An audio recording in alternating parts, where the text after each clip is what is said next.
Kolar, a city in Karnataka, is in existence from the 4th century onwards. Kolar was also part of many other dynasties, including Cholas, Hosalas, and Vijayanagara. Moreover, it also has a mention in the Indian epics Ramayana and Mahabharata. Kolar is an excellent weekend getaway with many tourist attractions. The Kolarama temple, the Someshwara temple built by the Cholas and expanded during the Vijayanagara period, the Koti Lingeshwara temple dedicated to Lord Shiva, which has a staggering collection of over 60 lakh Shivalingas, including one which is 108 feet in height, is believed to be one of the highest in the world. Not just this, Kolar is synonymous with gold. The now defunct Kolar gold fields is believed to be the world's deepest gold mines and one of the oldest, as it has a history of mining since the 5th century. At the moment, Kolar is one of the largest milk producers in the world. And what makes it a best tourist destination is that it has one of the best AQI among cities in India. Adding to the list of tourist attraction is the brand new Zion Hills Golf County. It hosts PGTI this week in a challenging 18-hole golf course designed by the legendary architect Ronald Freem. Expansive granite shelves, rusty boulders, and abundant lakes interweave with the rolling greens to create a course that will challenge the best golfers in India and abroad. Which is why the best are making the heroic entry into this week's Kolar Open 2025.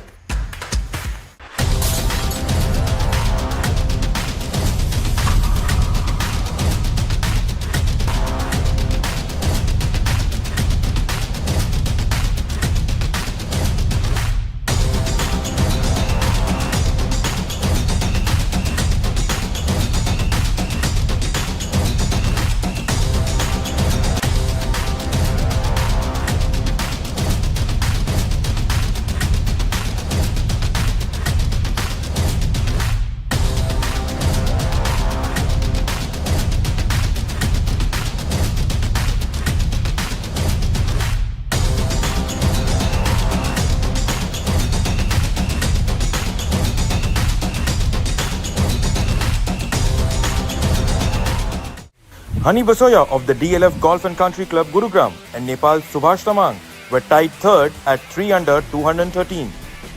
Pune's Udayan Mane, who ended up as the round 2 leader following his course record score of 67 on Wednesday, came up with a 71 on Thursday to drop down to second place at 5 under 211.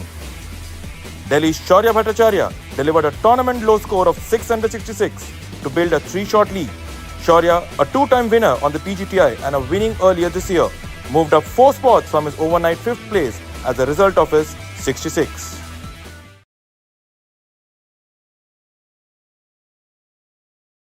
To all our viewers from the Zion Hills Golf County here close to Kolar in Karnataka, you see beautiful aerial views of the Zion Hills Golf County, a new venue for the PGTI.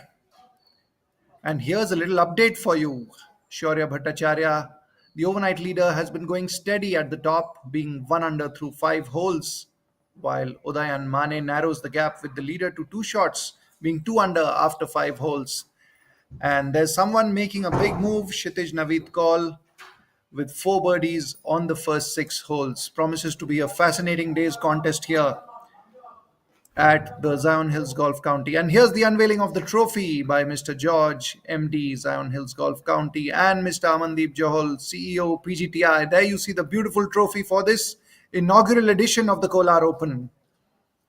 A shake hand there by the 2 dignitaries.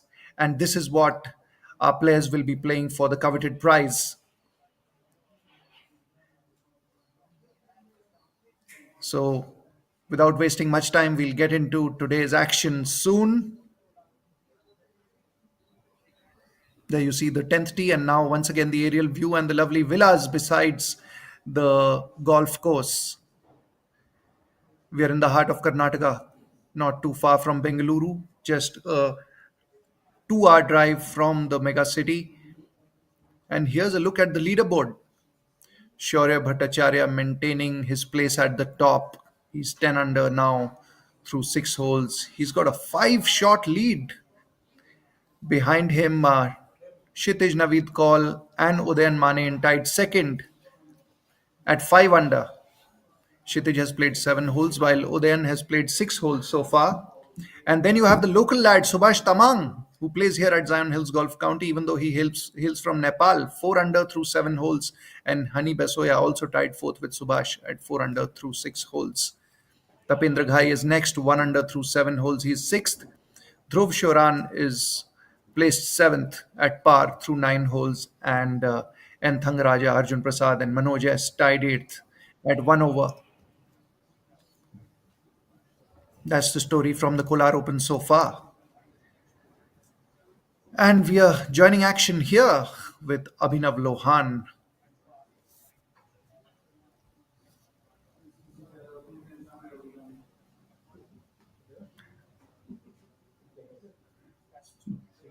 There you see Dhruv Shoran on your screen.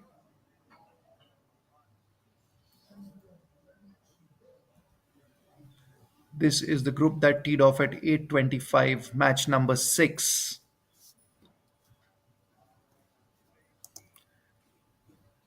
Dhruv at even par for now. He's played 9 holes. He's made 3 birdies and 2 bogeys. And he's found some trouble there, looking for his ball in the rough, almost slipping there.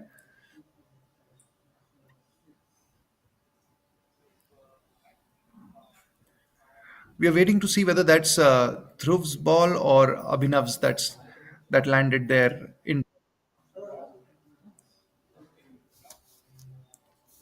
We are bringing you live pictures from round 4, the final round of the Kolar Open, a new venue for the PGTI. We've played at new venues for 2 consecutive weeks now, following our event at Greens last week, and now here at Zion Hills Golf County, which has a new back nine recently unveiled. And left-handed Kartik Sharma on your screen now, teeing off on the 10th, ready to tee off, going through his pre-shot routine. And that's his standard pre-shot routine, his signature move there, trying to gauge the direction, the shape, the wind, blustery conditions out there, over 30 kilometers per hour, the wind speed, making life tough for all the professionals. And there goes Kartik Sharma, yet to win his first event. He's found the fairway, rolling to one side of the fairway. Now we have Manu Gandas on the tee, another player from the DLF Golf and Country Club Gurugram, an 8-time winner on the PGTI, a former Order of Merit champion.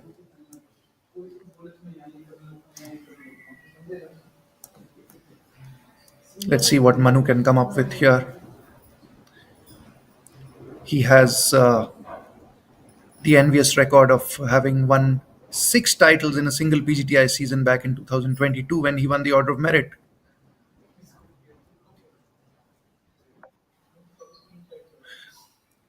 And we get the ball follow there. You see grey skies, not easy to play in these conditions. And Manu is just about off the fairway. We have teenager rookie Manoj S. teeing off next, playing his debut season on the PGTI. He's had some impressive finishes earlier this year. His total stands at 1 over at the moment. This is the 16th event of the 2025 PGTI season. And there goes Manoj. You see the ball follow.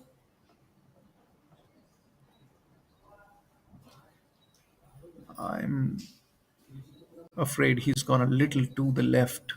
Doesn't seem to be too happy with his tee shot.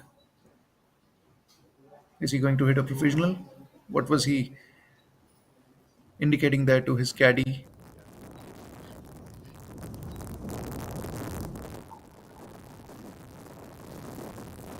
And you can see the windy conditions prevalent right now at the Zion Hills Golf County. Yes, he will hit a provisional ball, as I had suspected.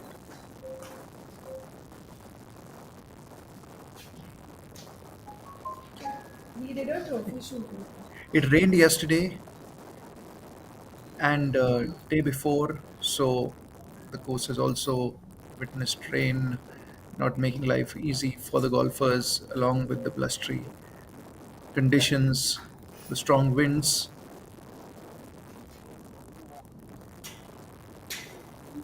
He's Manoj seems to have found trouble yet again.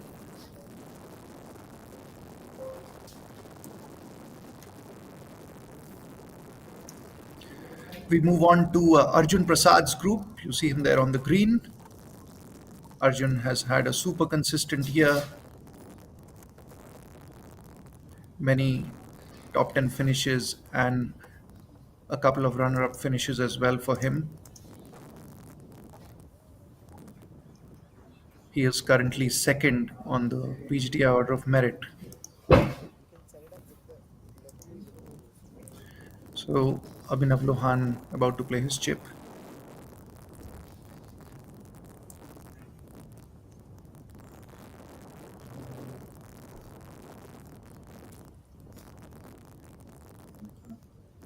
We don't seem to have followed the ball there. Oh, he's just off the green, as we can see the ball at the bottom of the frame.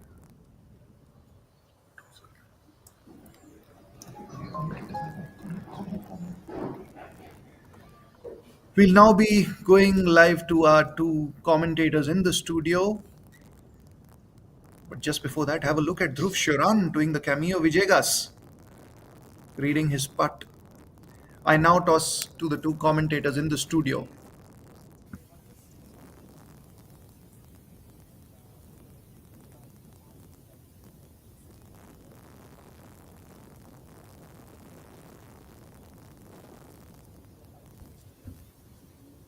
Good morning, ladies and gentlemen, boys and girls. Welcome to the final round of the Kolar Open powered by Zion Hills. We are here at Kolar at the Zion Hills Golf County with the leader Shaurya Bhattacharya currently leading the way at 9 under par, 4 shots ahead of Kshitij Naved Kaul.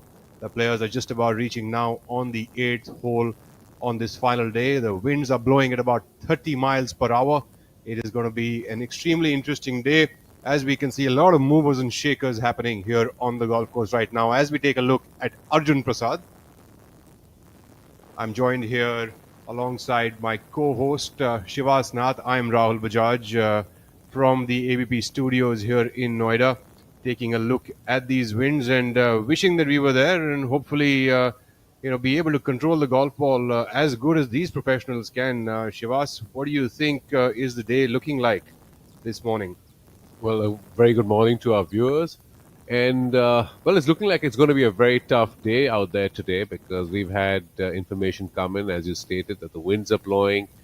And, well, the greens seem to have also firmed up a bit, although they are still stimping at about 10.4, 10.3. But as we can also see from the scores that have come in from the leaders, they're all hovering around par or thereabouts. You have Shaurya, who's at 9 under, and in pursuit in second place is actually Kshitij, who's actually 2 under for the day and at 4 under. But Udayan's had a couple of hiccups. Last 3 holes, he's dropped 4 shots. And it certainly looks like it's going to be a tough scoring day. We can see the flag on the screen, and it is blowing out there.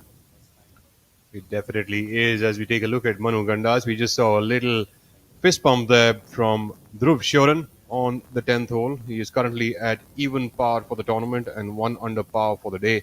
He is also trying to make some moves on that leaderboard after a blemished up 4 over par yesterday.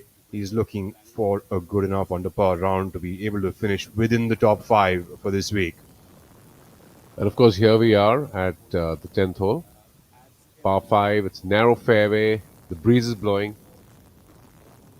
There have been some lots of doubles and triples today, not necessarily on this hole, Rahul, but right across the scorecards that we have, of course, in front of us on the website.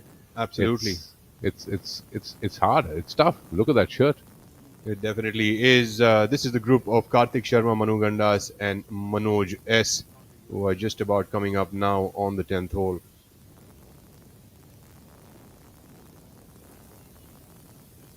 There's Kartik Sharma, Some sort of left-handed a golfer. visualization routine, kind of Yes, gesticulating his ball flight.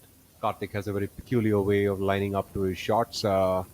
Kind of quite time-consuming as well. I'm pretty sure he is one of the favorites for the referees out there. Just a good swing there for Kartik Sharma. I agree with you, Rahul. He does take a fair amount of time when he's over the golf ball, and his entire routine and process is quite deliberate and does take up a bit of time. But the good thing is that once he's on the ball, he commits and he fires. He doesn't really freeze over the ball. Well, the thing with the golf of today is that you've got to be quick enough to play. I mean, ready golf is nearly a real thing now. You do want to play even club golf as ready golf, even though it hasn't quite seeped into our culture yet. On professional tours, I can promise you that you don't get more than 30 seconds to hit a golf shot. So either you're ready or you're not. There's no third thing that can happen. Manoja is coming up from the right side of the fairway here.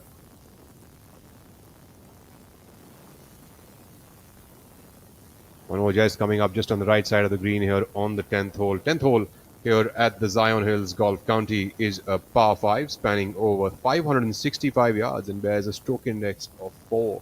A pretty tough hole with that little water body on the left side. Looks pretty on the camera and not quite daunting when you're out there. So yeah, you couldn't be more correct. It's always very pretty when you see these features on camera, but when you're actually facing them, when you're standing there, it can be quite daunting, particularly with the wind. And of course, for most golfers across the world, especially at professional level as well, the wind is the most variable and fearsome factor. Everything else they can control, the yardages, their start points, swing they make, but the wind dying up, getting up, stalling mid swing can give people fits. Absolutely. Kolar Open is the 16th event on the PGTI's 2025 season. This is the 49th venue for the PGT of India here in India and the 53rd venue being played at overall. This is the first time that the Zion Hills County is hosting a full professional golf event for the men. And also, incidentally, happens to be just about a month ago or maybe 2 months ago where they finished the back nine of this course. So for the longest time, they had only 9 holes for their course, and now they've just recently added the rest of the 9. Manu Gandas backing away from that ball with the gusty winds that he can feel. Manu seems to be going with somewhat like a mid-iron here on the 10th. The wind, as you can tell, is quite something. Well, what a great course this is, Rahul. The back nine, as you mentioned, is recently completed and ready for play at the highest level.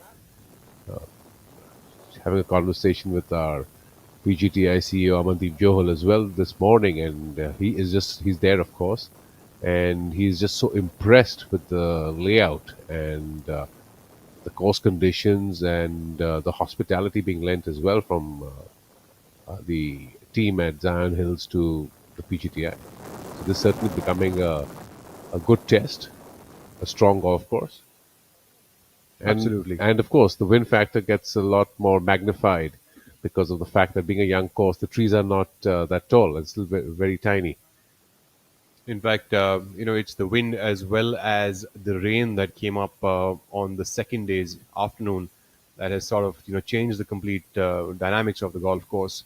And as you can tell there from the aerial view, that is the driving range of the Zion Hills. That is an academy that runs there under that canopy. And of course, you can see all the villas, which are made alongside the fairways here at the Zion Hill.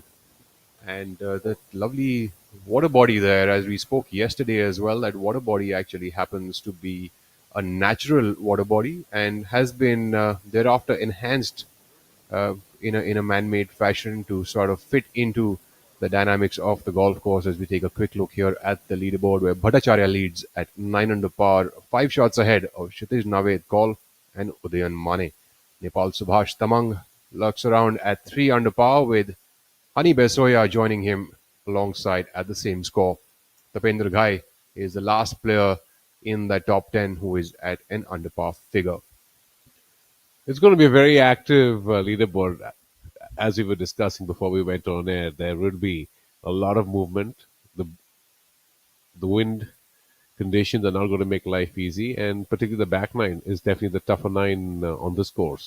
Slightly firmer greens and narrower corridors on the fairways. Well, quite the opposite of what a commentator's day looks like, isn't it? Not active at all. Just sitting and watching that show go on, and while we, soak it all in, I think, the conditions on the golf course this week, as I also spoke with some of the players, they said that the greens are superb here at Zion Hills. And, once you hear those words, you're like, oh my God, I wish I was out there. And especially with the weather conditions, even though it's windy, the weather is very pleasant in that area. As we take a look at the lefty, Kartik Sharma coming up from the bunker, which is nearly about 20 yards right of the green. It's a pretty solid shot there by Kartik. Long bunker shots are not the easiest to hit through. But, he hasn't done a very bad job out of that. No, he's really done hit a good shot. He's used the contours well. Got it also onto the upper shelf, which is very good in terms of having the opportunity to make putts, particularly on large greens with a lot of movement.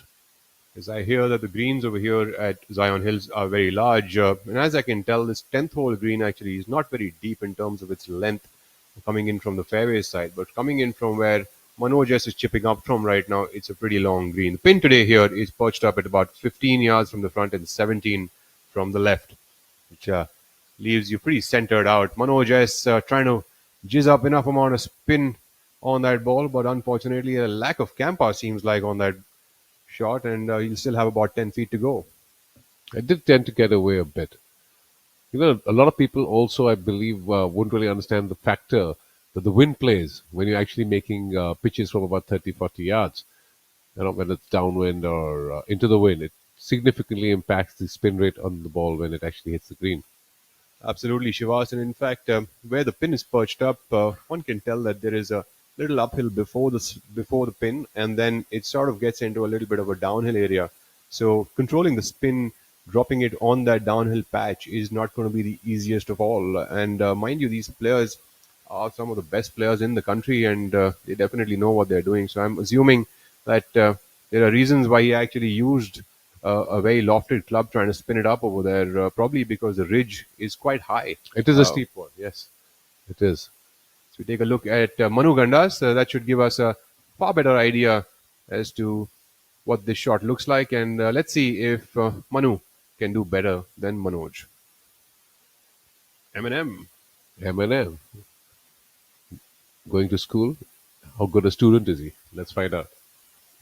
Well, Manu Gandas, former number one here on the PGTI, now plays mostly on the DP World Tour. And that said, it's good to see him here, and clearly we're going to see a lot of our boys also at the DP World event at Delhi Golf Club in October later this year. And it's going to be great to have a first-hand look at how the likes of Rory McIlroy and Tommy Fleetwood. Not quite a different result, though, for Manu. In fact, he's still got about 10 feet left for his birdie attempt here on the 10th hole. Although he employed a completely different type of a shot than Manoj. He actually went, pretty much by the road, pitched it up and bump and run kind of route. Yeah. While Manoj is kind of like more of an aerial kind of fellow, likes to fly around a bit. I wonder whether you caught it that while Manu's ball was actually in motion, Karthik, without of course impeding the line of the ball that Manu had chipped, had already moved into position. We were talking about ready golf, placed it, and started his work on lining up. But I think, as you rightly said, he does take his time, and he needs to be very, very ready to start his process, because that's a long and tedious one. Absolutely. A quick mention to our tour partners here at the PGT of India, the IndusInd Bank Campa Victorious Choice, which goes by the tagline, the joy of earning. And here at the PGTI, it's the joy of golfing. And Amritanjan Electro plus Amul as well as Rolex. So we take a look back at the action on the course. Kartik Sharma looks like he's getting a little quicker than what he used to be, Shivas. Well, we need to get the panoramic lens on from our camera team to see if the referees are around. but speaking about our tour sponsors, I think Victorious Choice has been a tremendous addition as a tour partner, because it's not just the joy of earning; it's also the joy of giving an excellent food in the player lounges at every event. They've done a fabulous job. 100% a good attempt there by Karthik Sharma. Unfortunately, that didn't find the bottom of the cup. Should be a little Yes. tap in for him. And we've also had new additions this year with Amul and Kampa. So, a big shout out to them as well for, supporting Indian golf. And aside from, of course, our other tour partners, we mentioned Rolex, Indocent, and Electro Amritanjan.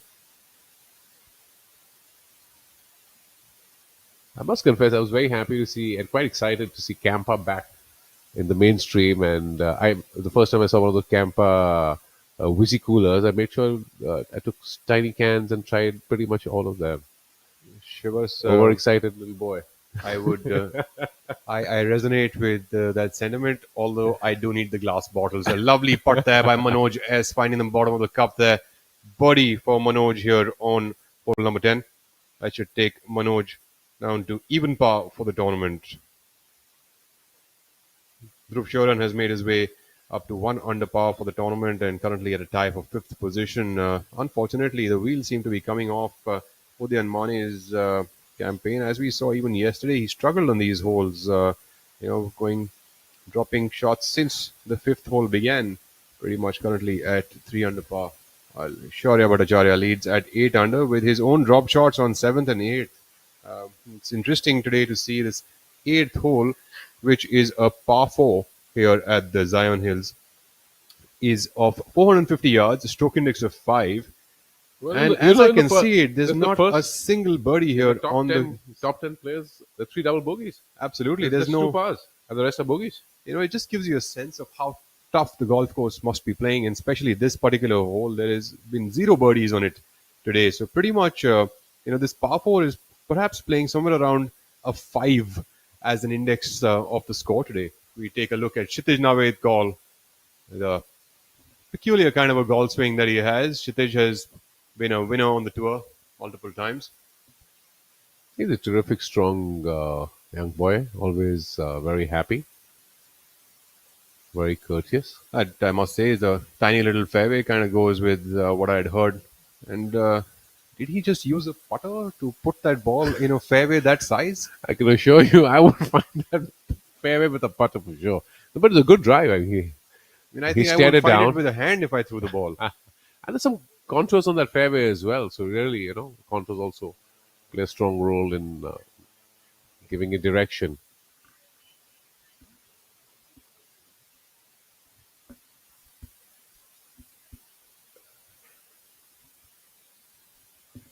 Well, there was a gorgeous little trophy behind the tee, and well, by Soya was teeing off. There you see it at the left side. It's an absolute beauty, isn't it? Well, this inaugural trophy of the Kolar Open, I wish I could just get my hands on it. I must say, I have a strong bias towards the classic style trophies, which look exactly like this, rather than the very funky modern art ones. Of course, they both look lovely, but I have a very strong bias towards the classic style. Can't blame you, Shivas. You're a classic kind of guy. Well, I was going to say an old boy there. You had my heartbeat stopping there, Rahul. Subhash Tamang now coming up on the 10th hole. He seems to be going with the fairway wood option off the tee box. It's like all the downwind that you have on this hole. Subhash says that this club is enough for me. I don't need a driver. Yeah, he's pleased. The little fist bump. And this is pretty much the home course for Subhash in India. This is where he trains with his coach Tarun Sardesai, and this is where he plays most of his practice golf.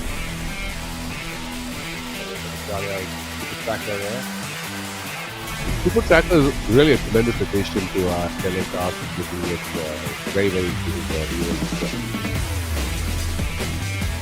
What a stunning view there of the Super Tracker by the PGTI. So, take a look back now at the 11th hole. Karthik Sharma's group has reached now onto the 11th hole. 11th here is a par 4 of 365 yards. Playing today to left to right downwind, as it seems, mostly cross.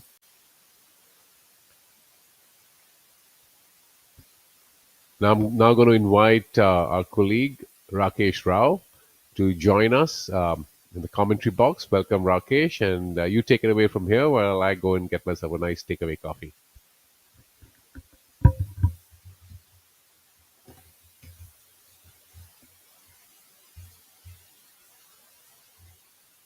That's Manu Gandas of the tee here on the 11th hole. Thanks for joining us, Mr. Rakesh Rao. Mr. Rakesh Rao happens to be one of the most eminent sports journalists that India has seen. I'm truly honored to be sitting beside him in this commentary box today.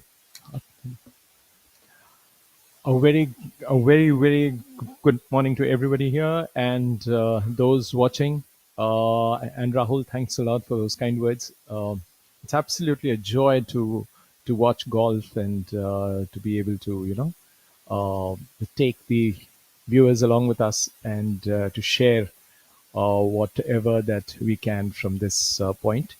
And also, this particular event this week has been quite a different one as compared to the ones that we've seen, say, for the last 3 weeks.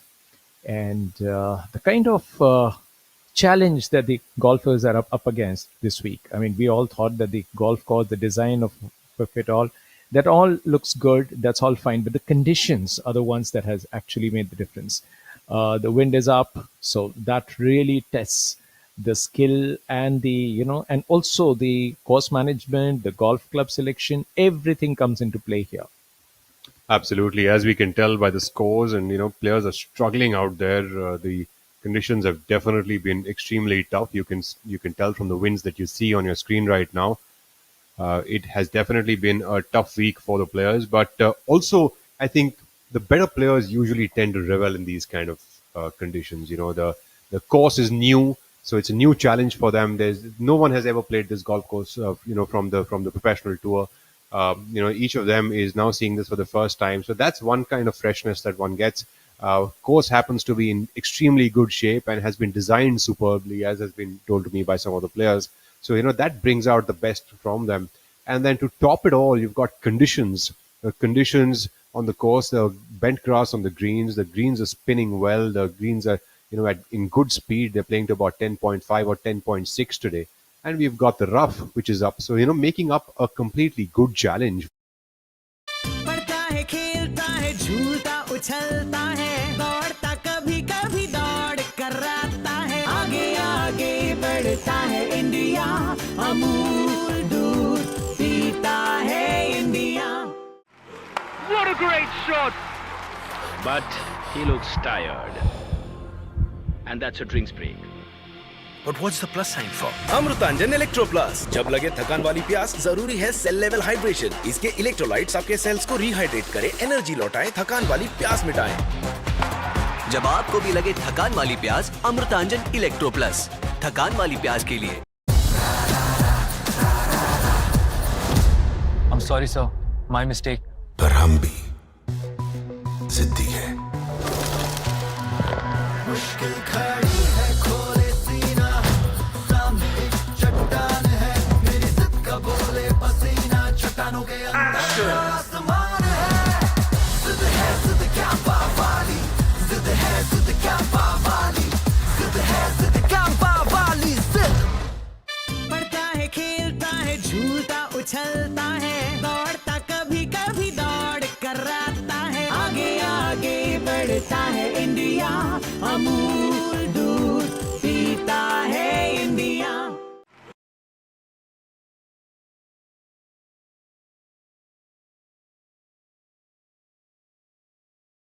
The Nepalese golfer in the field coming up from the fairway on this par 5.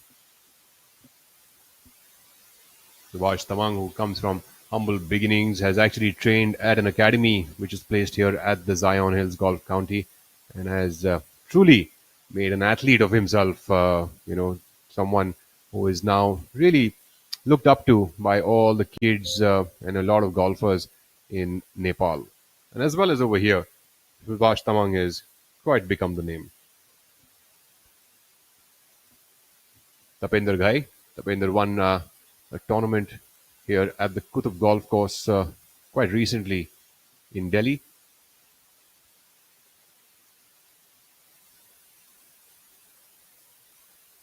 In the background, as you can see, the lady caddies.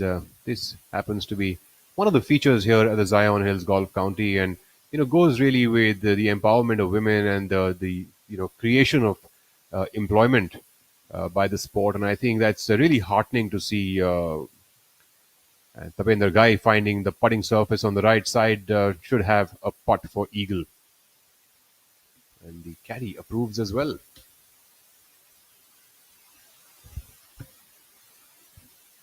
Now I have Kshitij Naved call. Kshitij is a big striker of the golf ball, can hit it quite a mile. We've had a bunch of drop shots from him on 7th, 8th, and 9th, so I'm pretty sure Kshitij is probably looking forward to getting one back here. Par fives are a place where golfers they are trying to get their scores back. They are trying to get their underpars from there, and that's pretty much what he's trying to do right now.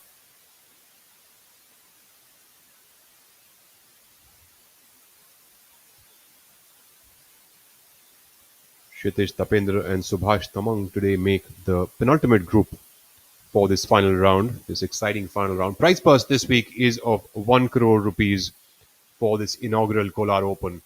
Kolar happens to be the town where gold mines were to be found back in the day. Mr. Rao, I think you could help us delve a bit deeper into that, owing to your experience of having spent some time over there. I haven't really spent more than half a day at Zion Hills, but Mr. Rao, you seem to have spent a bit more, and I think you could help us educate our spectators as to what are they really looking at. Kshitij Naved call coming out with a miscue there off to the right side. Kshitij also happens to be the one who has who has found birdies on the both par five so far on the front nine. So this is his third one. He's looking to make a hat trick of birdies on these birdie holes on the course. And of course, he's the one who had a great start. He had a hat trick of birdies to start with on the first, second, and third holes. Added another one on the sixth, but thereafter, a hat trick of bogeys has somehow spoiled his card a bit. But he still holds the second spot. That's our first look at the leader, Shaurya Bhattacharya, coming up on the 10th hole. All eyes on that trophy for Shaurya, currently at 8 under par for the tournament. Teeing off with a driver here on the 10th. He's all clued in.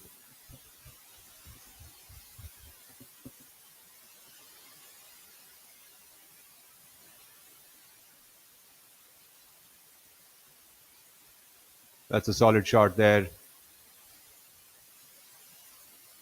for Bhattacharya. Finding the fairway, that little fairway over there, I swear I'm sitting here in the commentary box and I'm having the EBGBs looking at the size there. It looks like about a 10-yard wide fairway. Udyan Mane probably getting in his protein bar at the turn. Udyan is electing to go with a fairway wood on this hole.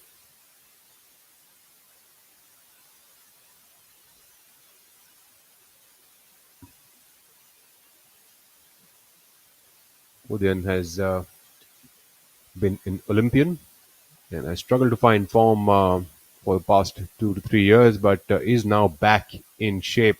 And Udyan Mane just finished runner-up just last week to Yuvraj Singh Sandhu and lost in a 5-hole playoff to him. What a tournament that was last week at Clover. Let's take a look at Udyan's golf swing. Big unit that Udyan is, packs up a lot of power behind that golf ball. Udyan is played towards the left side of the fairway. Unlike the players who are going with the driver, they are going more towards the right side, giving themselves a shorter approach shot. Hani Besoya.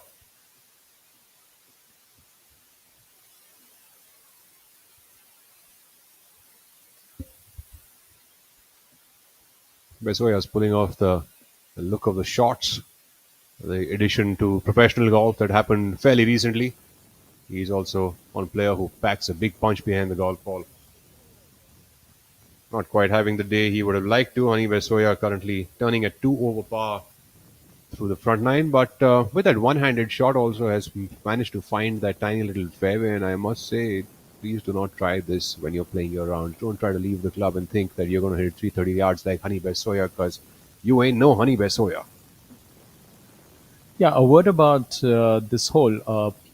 This is a par five, 565 yards, and it's a dogleg right. Now, what it actually the challenge here is it poses a very difficult tee shot for the simple reason that it has bunkers and fairways on both sides of the fairway, and also the green is designed. Of course, it's a large bunker, which is of course like guarding the front with the left side bordering on a hazard, and the flag is say if it's on the left side of the green, that makes it very difficult, very difficult. So players have to really plan their approach here, and that is what makes it so difficult. Now there's a third shot, and he finds himself in the bunker there, and let's see what he does with it. We can see Subhash's coach Tarun Sardesai standing there in the background in the golf cart. Unfortunately, that seems to be a bit of probably a thin shot from that long approach, and that can be a really tough shot to come up with. He's found the putting surface though, so he should be fine. I'm pretty sure from where he is, he couldn't see where the ball has stopped. He probably, has his heart beating fast right now, wondering if it's gone into the hazard. But no, it's all safe. At in the golf cart there is Tarun Sardesai. Shout out to him. As we take a look at Kshitij Naved call coming up from the same bunker. Mind you, fairway bunker shots which are from a long range away. This seems like a greenside bunker, but actually is not. That's a brilliant shot by Kshitij Naved call. These shots are really tough. About 40 yards away from the flagstick with wind right into your face. Brilliant shot. That's the best one we've seen so far on this hole.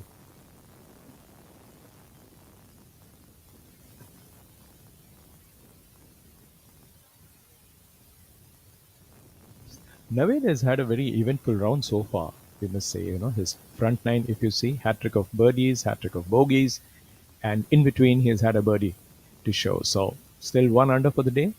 A colorful kind of guy. Yep.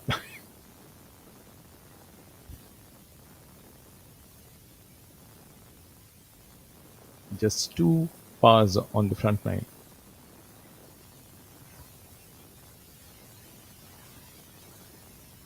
Subhash Tamang now has nearly 40 feet left for a birdie attempt. Pretty much not what he hoped for, especially standing with a short club going into this par 5. Both players, in fact, coming up from that fairway, as you can tell, that's it can be quite daunting with that hazard on the left side. You can't quite start the ball way left, owing to the wind. And you have a bailout area on the right side, but not quite easy to make an up and down from there. So it's like a conundrum that players go through when they're standing over there. If you try to fight the wind, the ball's going to go really short, so you can't really do that as well. So it's all a it's all a situation of a catch-22 pretty much when you're playing a flagstick, which is towards the left side of the green. As we take a look at Tapinder Ghai, who definitely has given himself the best opportunity here to make an eagle. And Tapinder get that ball on the bottom of the cup, and that's a lovely attempt there for Tapinder, leaving himself just a little tap in for birdie. And that, ladies and gentlemen, is pure etiquette showcased there by Tappy Guy.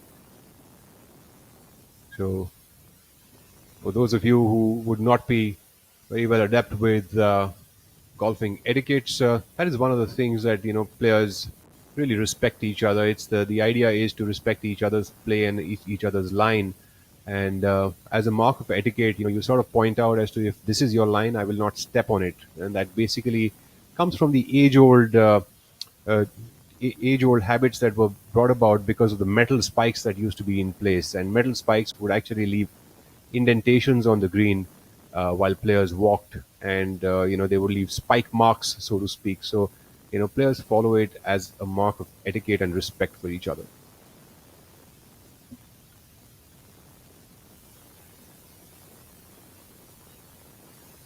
Thank God for the white shirt on Tamang. You could barely see his lower body merging up, camouflaging against the green on the course.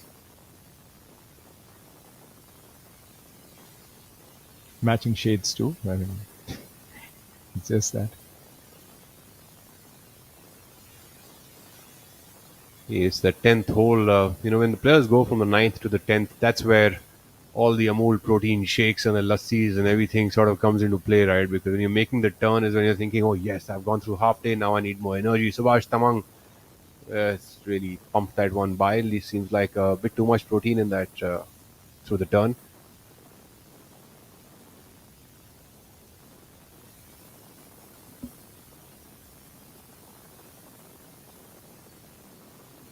Subhash seems to be, misreading the speed quite a bit here, because this being his home course, one expects him to read the lines better, get the pace right.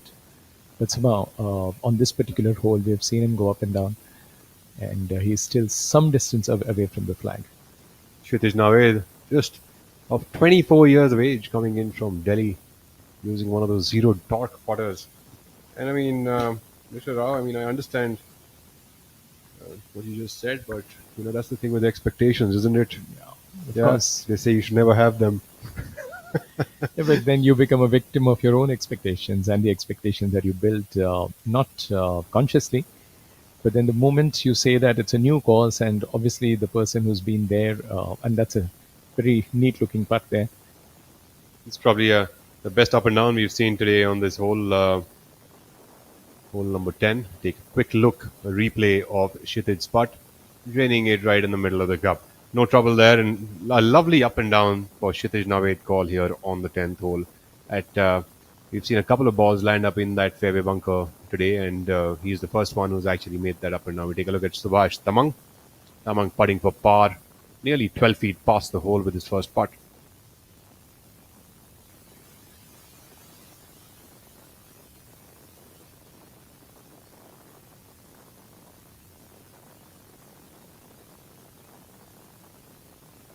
See, I told you, you couldn't have told him from the course if he didn't have a white shirt on. It's an unfortunate miss for Subhash Tamang. 3-jack bogey there should drop him down now to 2 under par for the tournament. So we take a look now. Our leader group comes up onto the 10th hole. Now, leader group today, we have Shaurya Bhattacharya, who leads the way, playing alongside Udayan Mane and Hani Besoya. Udayan comes from Pune, and Hani Besoya from Delhi, as well as Shaurya Bhattacharya from Delhi itself, going in with what looks like a mid-iron for Shaurya.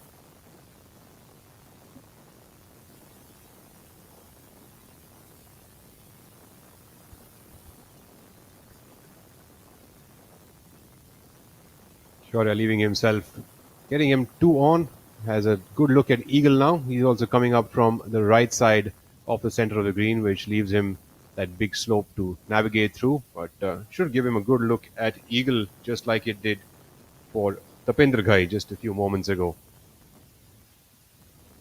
Shaurya, who has, like yesterday and the day before, these 2 days, he visited this particular hole and left that hole with birdies. So he'll be looking for a hat trick of birdies here.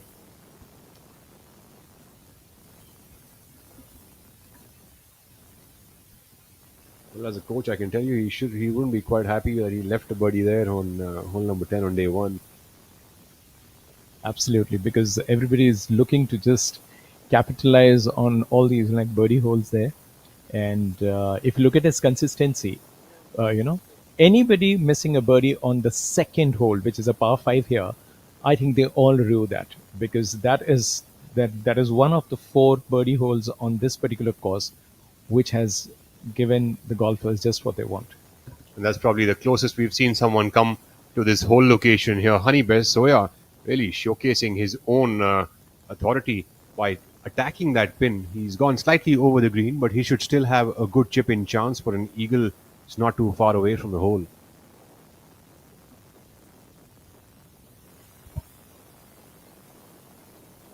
I don't think there is any player in the field this week who has been left out from making big numbers. Even in the top 5, there are players who've made double bogeys and triple bogeys, and you name it. The struggle is pretty much real around here. Subhash Tamang now on the 11th hole, coming up after that bogey. Subhash on this par 4, 365-yard par 4, stroke index of 18. So not the toughest of holes. Will Subhash get a shot back over here? We wait to see.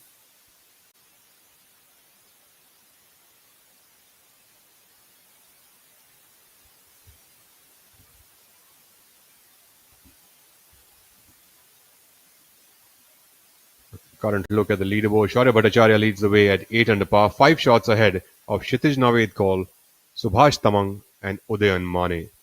Subhash Tamang, in fact, is down to 2 under par, is not at 3 under par anymore. So he is, the latest is that Kshitij Naved is at 4 under, Udayan Mane, Dhruv Shoran, and Subhash Tamang follows suit along with Tapinder Ghai.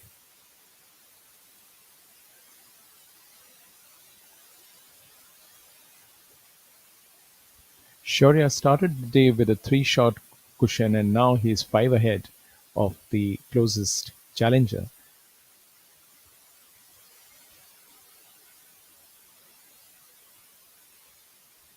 And that also means that he has maintained his par, but what has actually happened is that his nearest contender at the start of the day was Udayan Mane, who has dropped 2 shots today to move further down. So a 5-shot cushion at the halfway stage looks absolutely desirable for anyone on this course, because had it been any other course, things could be a little more different. But here, this is some kind of a luxury that a player has, and no question about anyone winning here. And of course, at this point in time, Shaurya looks the best bet. He'll have a story for his grandchildren. Well, that's for his grandchildren. I think that's quite far off, Mr. Rao. I think even his own kids are quite far off as of today. But he's all of 22 years of age. Yeah, I understand, but this is something which he's going to remember for a long, long time. Like That's future what planning is to the meant next to say. level. Absolutely, Rahul. Because this is one victory which he's not going to forget in a hurry. And I wish that he wins a lot more. But this week, a victory here will definitely be, top drawer stuff. Most certainly. 12th hole here is where Manu Gandas and Kartik Sharma are playing. This is a 405-yard par 4. A lot of players end up missing it towards the right side, where you've got these sapling covers where the players have to hit over that. And Manu Gandas, not quite sure where his golf ball has landed up. Manu and Kartik both just came in from the same angle. Manu Gandas currently is at 1 over par for the day and 1 over par for the tournament. And Kartik Sharma is at 4 over par for the day with quite a colorful front nine. We take a look now at Udayan Mane. Udayan coming out from short of the green here on hole number 10.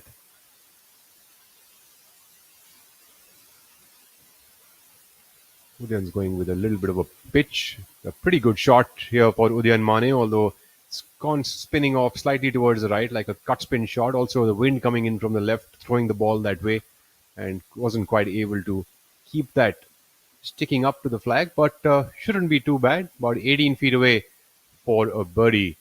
We've got Hani Besoya here, who's going to be chipping it from the back of the green, trying to make an eagle, and Shaurya Bhattacharya coming in from the right side of that little slope. That's quite a big swing that Hani is making over there. It doesn't seem like that's as long a shot as the swing that he's taking.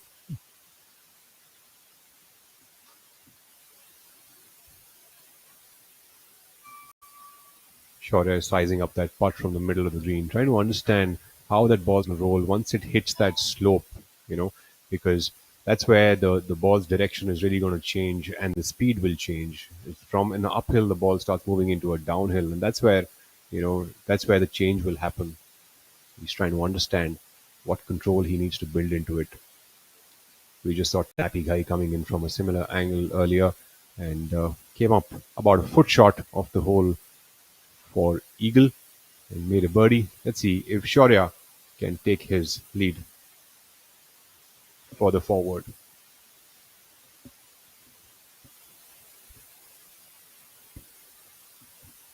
If he makes this putt, this would also be the first eagle of the day today on hole number 10.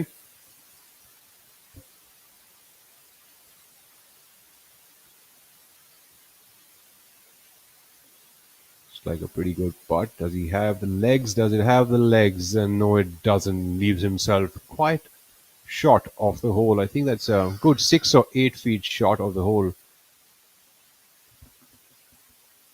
for birdie. So Shaurya would have his work cut out now as we wait with bated breath for what Honey Besoya is going to make out of that chip. Honey's ball, as you can see, has nestled down a little bit. He's got an open club face over there with his wedge. Oh, that's the reason he needed a big swing, and what a lovely shot there. Quite aggressive play there for Honey Besoya, and he's done a tremendous job out of it, trying to be Michael Jordan and sort of slam dunk it into the hole and spins it pretty just about 3 feet. That was a lovely looking play by Honey. The way he, I mean, I think it planned it really like the way you said. He wanted to just dunk it straight into the cup.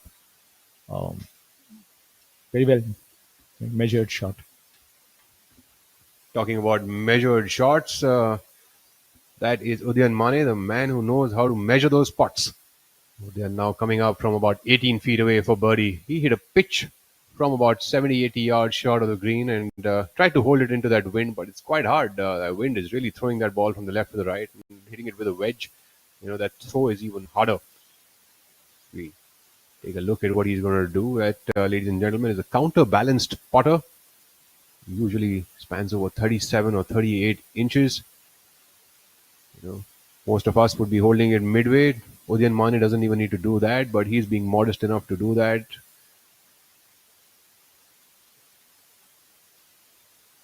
Ball should break a little bit from the left to the right, owing to the slope.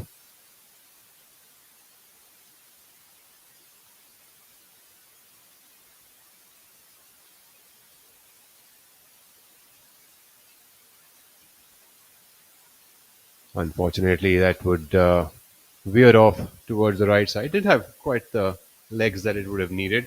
Usually pretty good at these left to right putts, Udayan is. We saw yesterday, if he had a left to right putt, it was pretty much at the bottom of the cup and nowhere else.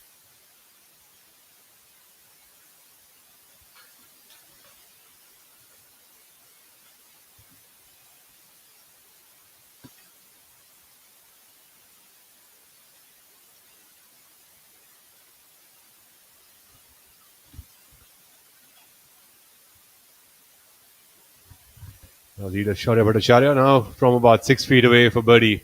This is one of those tester putts that a player faces. Trying to keep that lead and trying to move that lead even further, especially on a golf course like this, because of the conditions that you have. You do not want to lose out on any opportunity that you have to collect shots on the course, because you don't know when the fangs would really open up. Shaurya nearly at about 6 or 7 feet putting for birdie.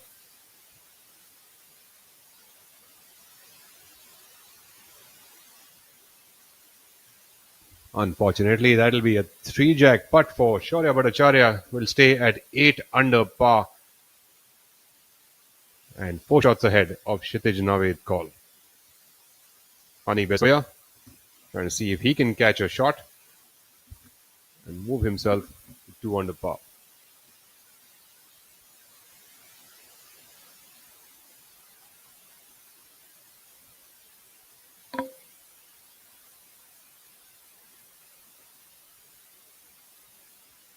Honey putting from about 3 feet away. What a brilliant, flop shot that he hit from back of the green. Oh my goodness gracious! Is that a pull or is that a misread? I think it's more of a pull. He kind of yanked that putt way before it came off.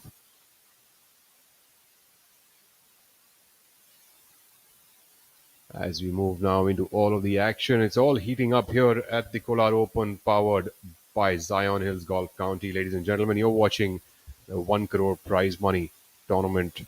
This is the inaugural Kolar Open taking place at the town called Kolar, just outside of Bangalore.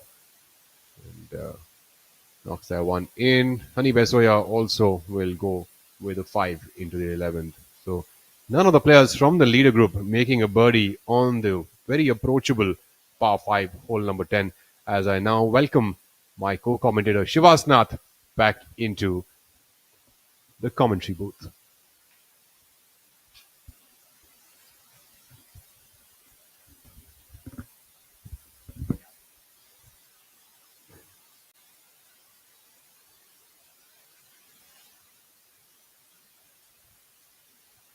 That's a lovely looking attempt, far from the pin. And of course, this particular view, it gives you an idea of how large the greens are and surrounded by these huge bunkers. So the challenge is to stay with your approach, and you have to ensure that your approach shot it doesn't like let you down. Otherwise, you'll have plenty of work to do. And that's what this the 11th hole again. This is quite a challenge for those who haven't played here often. And as we are aware that this particular week, most of these guys are visiting this place for the first time. Of course, this being the first professional tournament here. So there is Subhash. They're just off the green.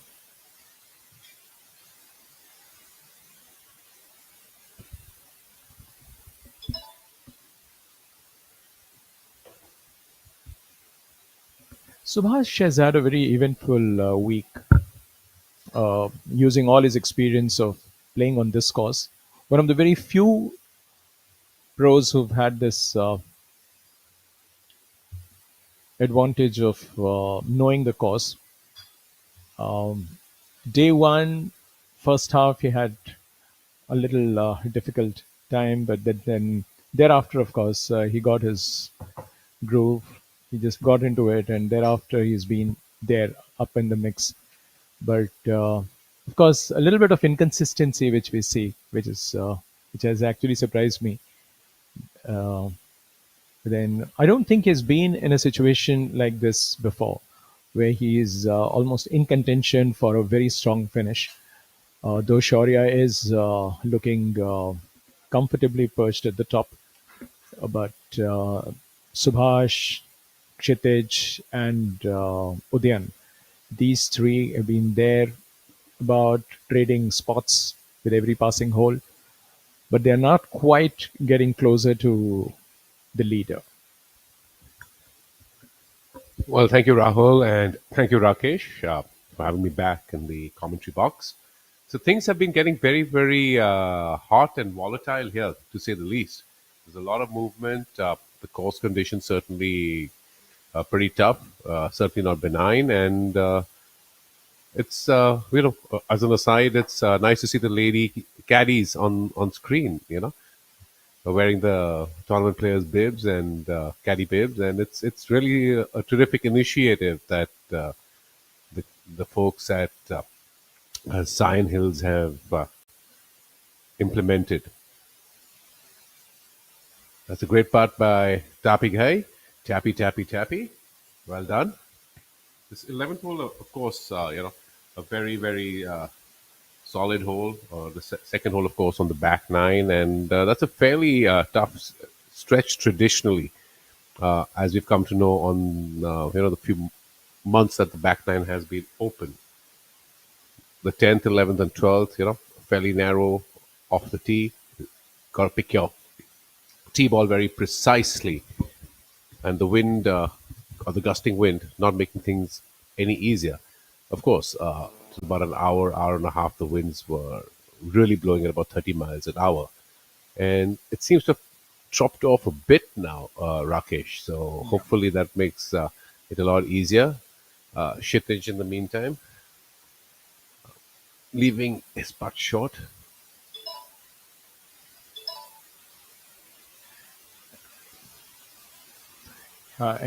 Yeah, and a word about this 11th hole.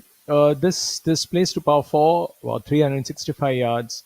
Of course, long hitters can go for the green straight away because there's a large bunker which guards the front and also it can go out of bounds on either side of the fairway. So one has to be very, very careful. The green has, of course, a large contour in the middle, and it slopes to either side. So quite a bit of stuff that one has to, keep in mind whether you want to approach the green from the right or the left. And of course, as I said, there are, like hazards on both sides of the fairway.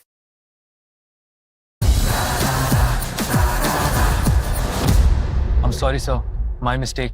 पर हम भी जिद्दी है मुश्किल खड़ी है खोले सीना सामने एक चट्टान है मेरी जिद का बोले पसीना चट्टानों के अंदर आसमान है जिद क्या पावाली जिद क्या पावाली जिद क्या पावाली जिद What a great shot! But he looks tired. And that's a drinks break. But what's the plus sign for? Amrutanjan electro plus. जब लगे थकान वाली प्यास, जरूरी है सेल लेवल हाइड्रेशन। इसके इलेक्ट्रोलाइट्स आपके सेल्स को रिहाइड्रेट करें, एनर्जी लौटाएं, थकान वाली प्यास मिटाएं।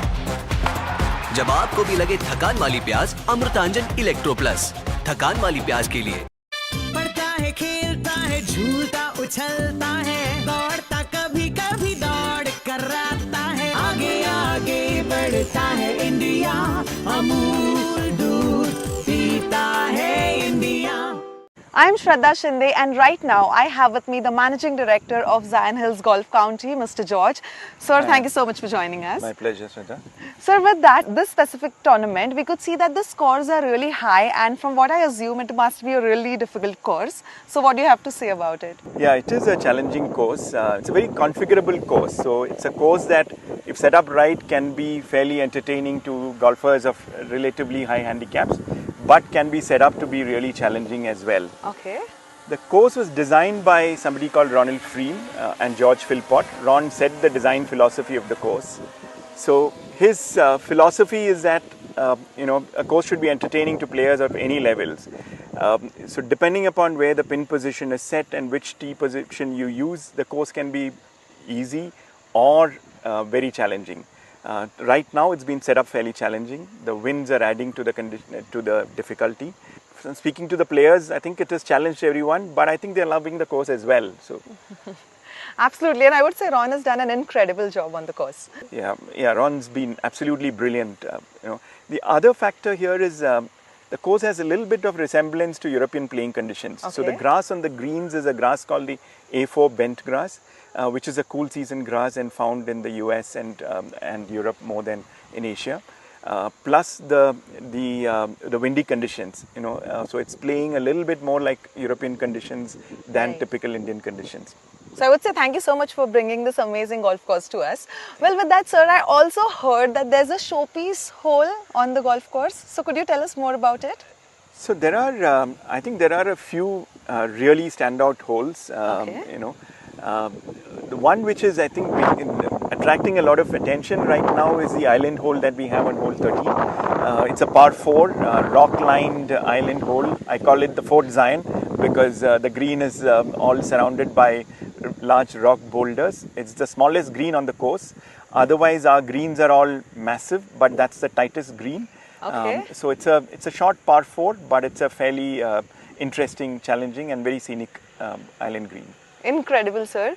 Sir, with that, any final advice that you would want to give out to the golfers, to all the players out there? I'm a pretty poor golfer, and the people who are playing are all pros. So I don't know what advice I can give them. But there are some philosophies again of Ron's. Ron's philosophy is, this is a thinking course. And you respect the course will respect you back. There's a strong risk-reward trade-off.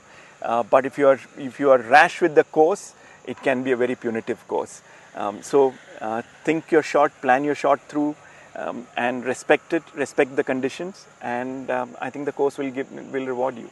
That's an incredible advice, sir, and thank you so much once again for joining us. Thank you, my pleasure. Thank you.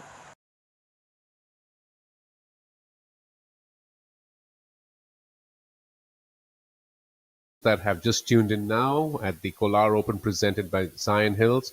That was the owner, Mr. George. And what a wonderful vision and a job he has done with this particular track and the plans he has for the wonderful clubhouse that's coming up. Zion Hills is a 7,330-yard brutal track, and I add the word brutal because we've had 30 miles per hour winds earlier today, and as the scorecards reflect, there have been over 40 double bogeys or worse already, while the final round is only about 65% complete. And we've had all sorts of scores and double bogeys, triples, quads. We even had pentas. It's a mixed bag out there. The wind is blowing, and it's a true test of grit and ability for the players out here. On screen, of course, is our overnight leader and current leader, Shaurya Bhattacharya, who sits at 8 under, having built up a 4-shot lead over Kshitij Navid and a 5-shot lead over Udayan Mane, Subhash Tamang, and Tapi Ghai. Yeah, speaking about the dropped shots here, somebody like Shaurya had a horrid time on the par 4 8 on day 2, where on a par 4 he needed 9 shots. So you can imagine Yeah, what that was a 5 nightmare over it par was. right Yeah, there. exactly. And we were speaking, of course, with our co-commentator Rahul Bajaj, and we didn't really put him on the spot by asking, what exactly transpired. But must have been a lot of chaos and possibly a couple of out of bounds on that hole, because it's making a penta is, these are really It's good very players. unusual. Yeah, true. But can you just imagine? And of course, they say hindsight is 2020. But barring that penta, what sort of a lead you would have had on the rest of the field at this point? And also before this round today, if you see his track record on the front nine, he just messed up par 8 twice. The 8th hole, the par 4 twice. Thereafter, he had a clean record. I mean, imagine he's played the front nine over 27 holes in 3 days. He didn't drop a single shot on any other hole, barring the 8th. And he had something like 8 birdies to show in those 3 days over 27 holes. But today, he's dropped 3 shots on the front nine, and he picked up shots on 3 other. So he had a mixed sort of bag. Well, even today, on the front nine, holes 6, 7, 8 have been particularly brutal. When you go through these score sheets, True. notice that there are more bogeys, and all these 3 holes are playing well above par versus the first 5, which have been fairly. There's been a good smattering of birdies and pars. Yeah. And I have largely been playing, I would say, under par to some extent. But 6, 7, and 8 have taken it all back. Yeah, and off the lot, the 8th hole, the par 4, that has been absolutely brutal, no question about it. Because barring Tapendra Ghai from the top 7 players, the other 6 players have at least dropped 1 shot there. Honey had a double there. So really, that one hole has got all those guys who were riding high after the first 5 holes for the day. Brought them back to mother ground fairly quickly, yes. I might add. Absolutely. That was Honey by Soya on our screen, and we saw he just barely missed his putt. Honey playing alongside Udayan Mane and Shaurya Bhattacharya. And now we have Shaurya, of course, cleaning up for his par. Still about 4 feet, so not really a given. And particularly, with the breeze blowing, it does impact the line on some putts to some extent.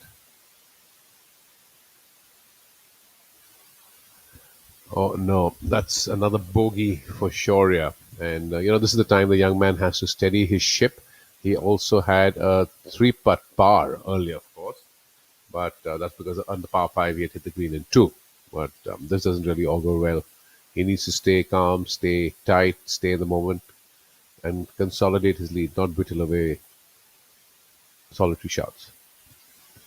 Yeah, if you take a real close look, you'll realize that he has actually dropped a shot on the previous hole, because that was a birdie to be taken, if not an eagle. And there he got a par, and here he should have saved his par.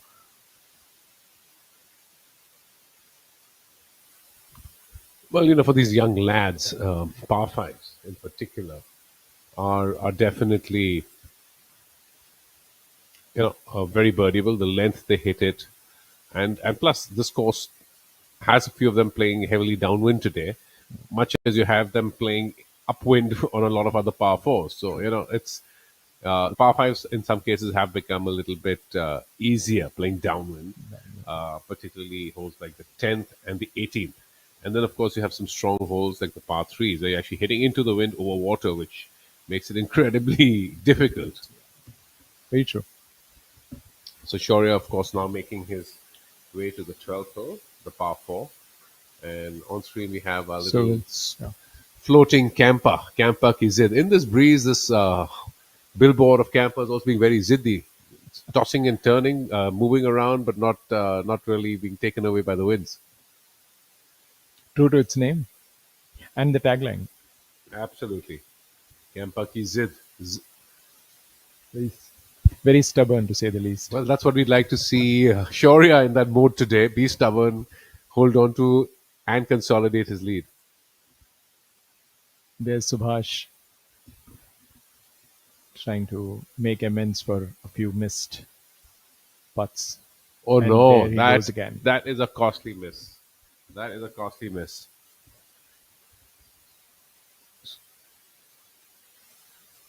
Subhash Tamang, of course, was sitting at 4 under, and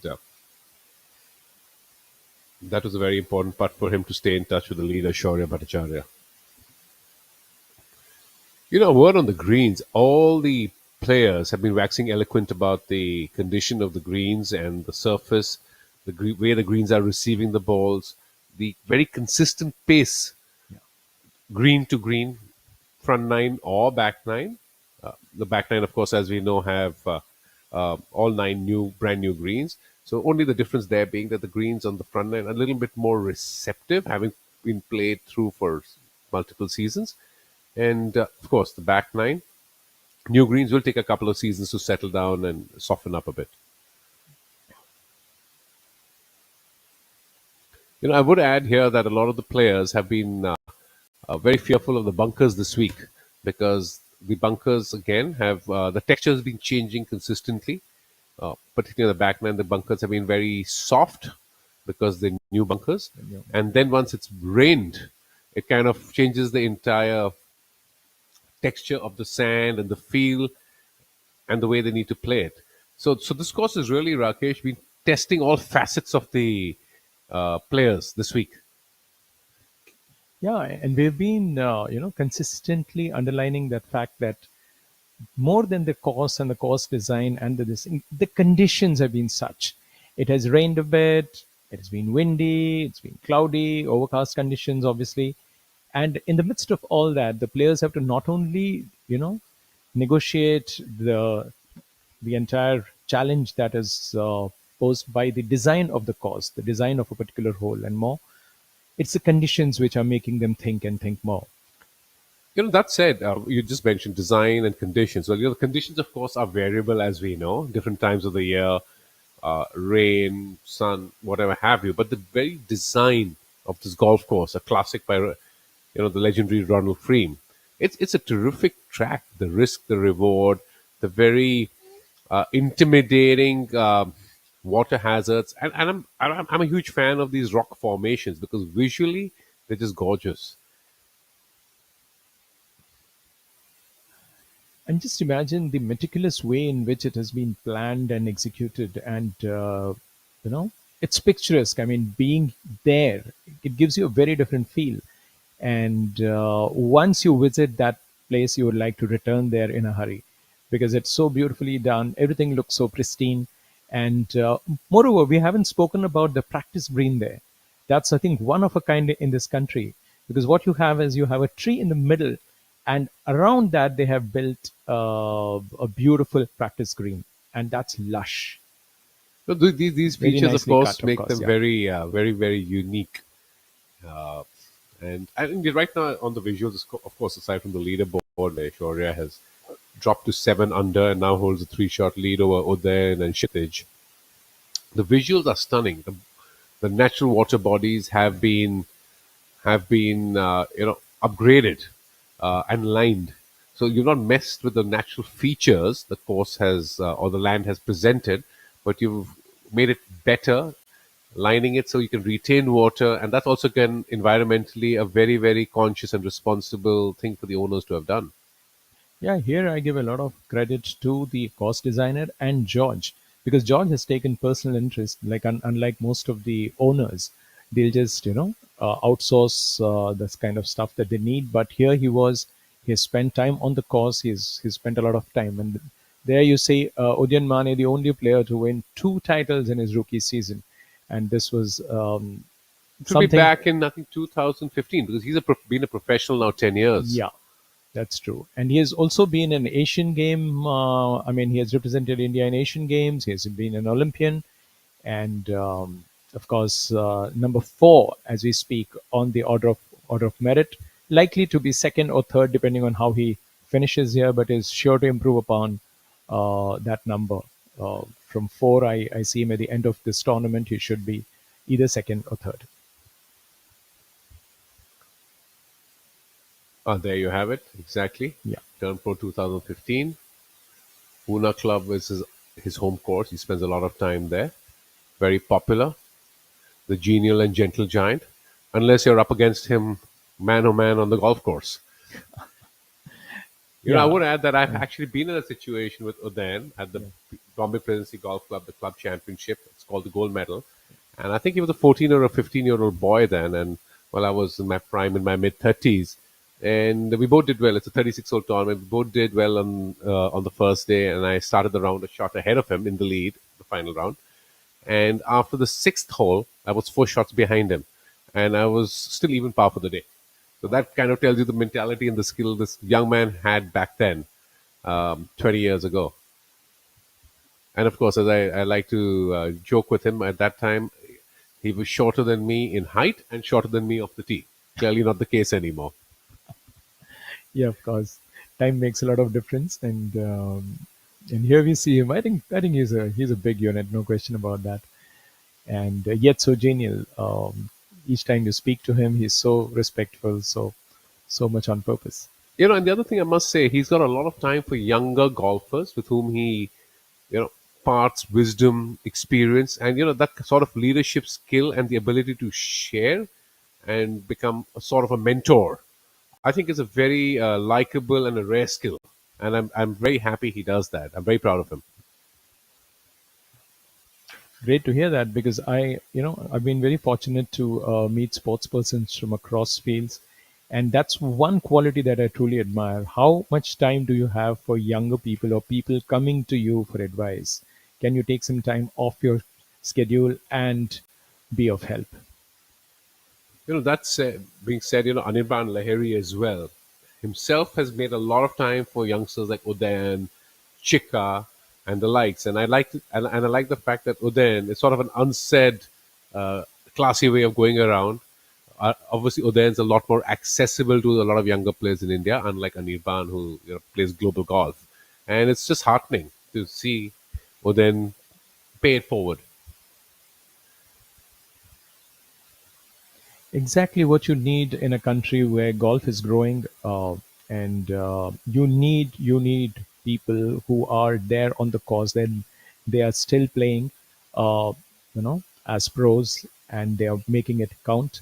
They are not among the also ranks. They are among the top rung performing professionals, and they are there for the youngsters. So people who are amateurs or just in their rookie season as a pro, you should have people like Odeon, the kind of go-to people, as they say, that you can actually sit down with them over a cup of coffee and discuss. So we have our leader, Shaurya, hitting his second shot into the par 4 12th hole. The 12th is a 405-yard par 4. In all likelihood, he's wedging it in. Do we have vision of the pin flag? The 12th hole today, the pin is tucked at the back. It's 39 yards from the front. And of course, the flag, we're told, is in the center.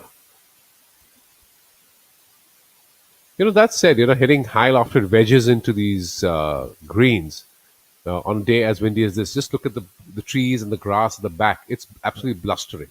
True. So distance control and managing the start point and particularly the flight as well on the wedges, I think is another special skill. And once on the green, especially over here, say we were talking about the 12th. Now, of course, what we see is on the 13th fairway. The 12th hole has the slope that is, it slopes from front to the back, and it has bunkers on all sides. So once you're on the 12th, like we are going to see shortly, uh, you'll see a lot of golfers will have to, really, like line up their putt and really wait and ensure that they don't miss the line. No, it's definitely a very interesting day with large greens, and as we were, alluding yesterday, the greens are large, but should you miss many of these greens, you're really in the deep stuff, and you have to be very skillful with the choice of shot or club you choose to get to. You see Tapik Ghai exactly, to try to talk to the ball. The probably ball is still moving. He's gesticulating. The players we're gonna be having fits, and we're quite happy to finish the fourth round and leave Bangalore tonight. And it's so heartening to see, guy talking to the lady caddy there, and getting all the inputs from her. He's trusting her judgment and then using his own wisdom. So a lot of it is happening as we see repeatedly. Tappy guy, and he's in the mix. He's not, and he still has the hope. Now, there you have him. He's been a winner this season. He won the Yeah. Callans Open at Kutub. Kutub, yeah. And Kutub itself is a nice course, solid course, lovely greens and conditions. But yes, referencing back to the caddy portion that you mentioned, Yeah. most of the players on tour actually have their full-time caddies who travel with them, and have been on their backs for several years. And that also augurs well because a lot of the caddies may have also previously caddied for other golfers on the tour. So they have a lot of experience in terms of how a course setup is or the conditions on the course just through their experience and history. And this time, we see Tapi's actually taken a local caddy. Yeah. And as you rightly said, trusting her, going along with her. And, that itself is a wonderful element of our conversation today. Till several years ago, Augusta National, where of course the Masters is played, all visiting players had to take a local caddy. They were not permitted to bring their full-time Person, caddies to Augusta National. Yeah, interesting. But is it? I mean, on one hand, of course, it's like level playing field for everybody. But is it fair when you have this kind of a restriction on professionals? That's a very interesting conversation, and I think you're very experienced in sports, and you've been a sports journalist as one of our most respected journalists for several years. The conversation's always been around in terms of golf ball, particularly in our sport of golf. Because when you talk tennis or you talk badminton or you talk squash, it's a tournament ball, and it could be a very brand to brand, tournament to tournament, and the players actually use that. Yeah. But in golf, of course, you have your own ball, so it's not a consistent. That's a tremendous putt there from Udayan on the 12th hole, lagging it absolutely stone dead. But look at that. You see the breeze, the flag. I mean, he was literally putting from about 50-55 feet uphill. So that's definitely a tremendous effort. And the other thing I want you to There's, notice, Rakesh, is the way he's turned his hat, his cap, front to back. That's true. Because obviously the breeze is making that's a the brim headwind, move. That's and true, that just itself tells us how windy it is out there. Absolutely. And I think that's almost given. And there you have it. He completes it. And now at this point in time, I'd like to welcome back Rahul to take over. Shivas, I am absolutely delighted to be back besides you in commentating. But thanks to all the internet that we have these days, the breeze actually is a gentle wind. My dear friend, that ain't a breeze. A gentle wind. Okay. Well, Mind you, these guys aren't making bogeys for breeze. That's unfair advantage. Was it AI or the Oxford Dictionary that you're holding up and waving in my face? A couple of really good putts on this 12th hole, and Well, I'm back here, and I am not very pleased to see what's happening over here. It's getting tighter and tighter and It is. tighter, and believe you me, I'm having a few droplets of sweat on my forehead as I speak. We are here on the 12th now with pin position 40 inside and perched up in the center, but 40 inside is another 2 clubs extra. Yeah, And there it's we've huge. got Hani Besoya. It looks like he's himself standing on an uphill with a bit of an uphill task with a nearly 50-footer. That's what we were talking about yesterday as well, Rahul. The greens are huge, so you can be in 3-putt zone quite comfortably. And we've just seen Shaurya 3-putt the last 2 holes. And if you kind of miss the green, the rough is up, it's juicy, it's lush, grabby, and it's really a test of skill into this gentle breeze. We know none of you want to be thrown into this gentle breeze, so to speak. A quick mention for the PGTI's tour partners: Victorious Choice, IndusInd Bank, Amrutanjan Electro Plus, Rolex, as well as Amul, and also Campa.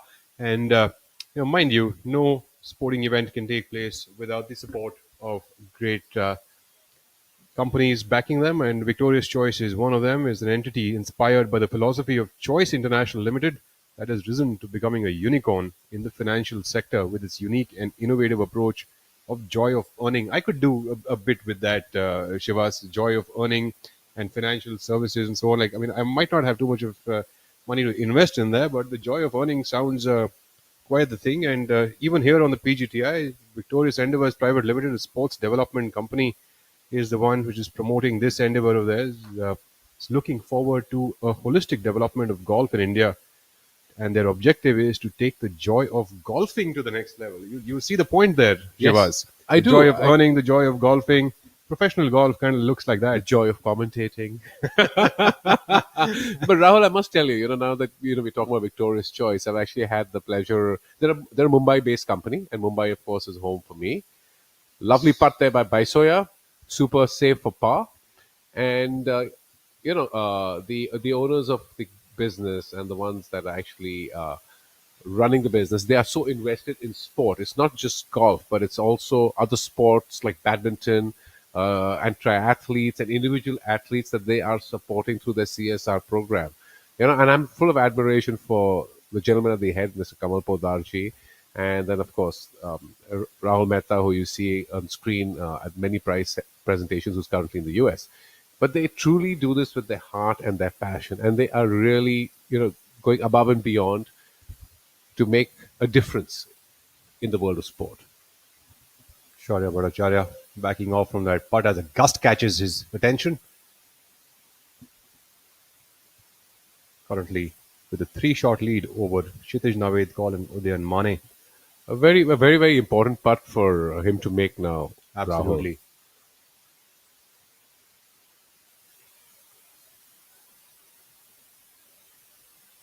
Well done. Absolutely. Right in the middle of the cup and hammered in. So with tell a me, stroke Rahul, of authority. I know, and many of our viewers know that Shaurya is one of your awards, and you've been his coach and mentor for several years. When he made this putt, what was the one thing that you were watching in his technique? I'm not giving that out. All right, you can whisper it into my ear. I need to improve my putting. Well, a good question, Shivas, I'll tell you that. Let's take a look at Kshitij coming up from that uphill. Kshitij really has his technique cut out very well for these kind of shots. A couple of holes earlier on the 10th hole as well, that the long bunker shot that he hit, I think that was very worth appreciating. And so is this shot, with the rough so far up and nestled down golf balls inside them. Winds pretty much in his face from that angle, standing on an uphill. It's tough to control the shot. No, you're absolutely right. I find his technique extremely repeatable, and he's very self-assured when he actually hits the ball. That's it and done. He's one of the most aggressive young golfers that I know of on the PGTI, and you do see him getting low very, very often. He's a completely different mindset. Kshitij is a very aggressive, young golfer. See him getting very low very often, but also he does while he does make a lot of birdies and eagles and has always been hovering around the PGTI leaders, he also does have a fair share of big scores because of his aggression. Well, I think a lovely putt there for Subhash Tamang, the man who camouflages his lower body along with the grass here at Zion Hills Golf County. Thank God for the whites on him. And Shivas, absolutely. I think, although it sort of goes with the territory of being aggressive. If you want to play well today on the professional tours, you are going to have to make a multitude of birdies on the golf course, right? So you have to have the ability to be able to go through 8 to 10 birdies a day. And if you want to do that, you'll have to be aggressive. And while being aggressive, if you're not, on song with your game, you're probably going to struggle a little bit and, sort of end up making some bad choices, put yourself in the poor side of the holes and some poor sides of the fairways and end up dropping some shots. So I think overall, yes, the best would be to sort of balance it out with, sort of being more prudent when you're not on song with your game, and keep the aggression when you're on song with it.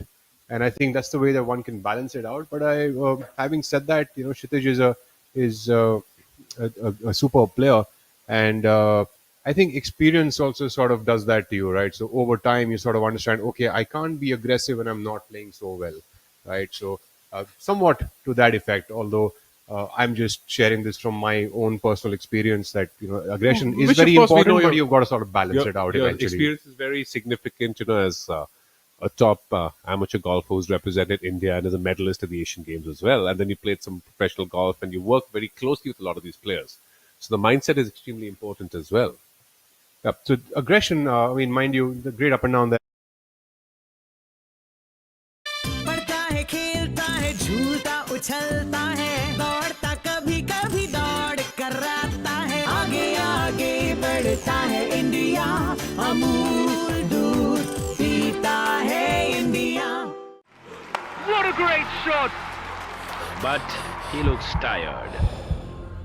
And that's a drinks break. But what's the plus sign for? Amrutanjan electro plus. जब लगे थकान वाली प्यास, जरूरी है cell level hydration. इसके electrolytes आपके sales को रिहाइड्रेट करें, एनर्जी लौटाएं, थकान वाली प्यास मिटाएं. जब आपको भी लगे थकान वाली प्यास, अमृतांजन इलेक्ट्रो प्लस. थकान वाली प्यास के लिए. I'm sorry, sir. My mistake. पर हम भी जिद्दी है. मुश्किल खड़ी है, खोले सीना, सामने एक चट्टान है, मेरी जिद का बोले पसीना, चट्टानों के अंदर आसमान है. जिद क्या पावाली, जिद क्या पावाली, जिद क्या पावाली, जिद.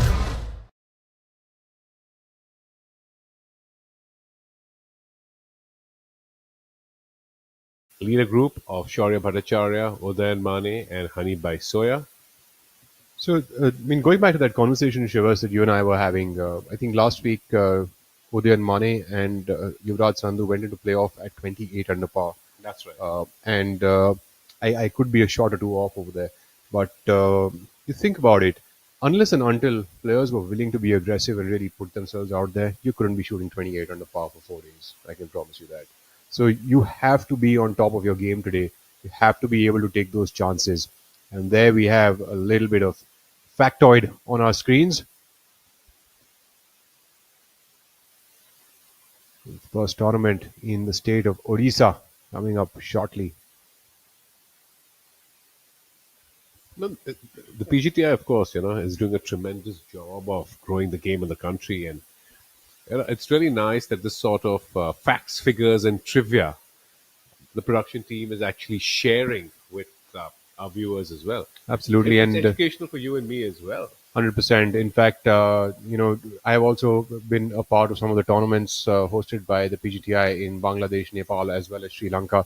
And that truly makes it, an international tour. And PGTI is an open world tour, so anyone from any part of the world can come in and qualify and play this. And, mind you, this is one of the strongest domestic golf tours in the world, for that matter.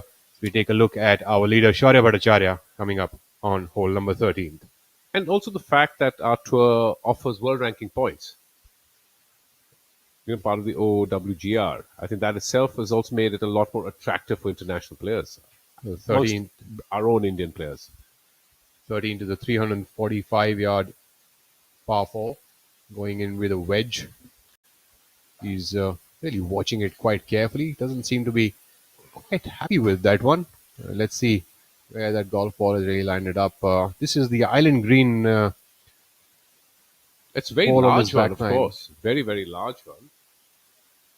But, you know, the amount of players that are hitting wedges in here into this particular green and staring it down and looking at it in a very concerned manner really tells us about the conditions and the way some of them are actually flighting it in and riding the wind. Some of them are trying to trap it and hit it low into the wind. So distance control skill and of course confidence. And Very everybody important sort areas. of employs their own methodology. Like you said, someone would try to bunt it down. Right. Someone would try to trap it down. Lovely shot there for Honey Besoya, but that ball will trickle off with the slope and away from the hole. Should have a pretty decent look from left to right for an uphill birdie attempt. Some will try to trap it. Someone will probably try to, draw it like a low draw kind of an effect. So Right. trying to chop the spin off by giving it a top spin effect. So different folks will be trying to do it in different manners. So yeah, different strokes for different folks. Just remembered. And of course, it all comes down to the fact that these are professional golfers who hone their skills, put in hours. So they pretty much are very confident about their ball flight and the way they want to hit it.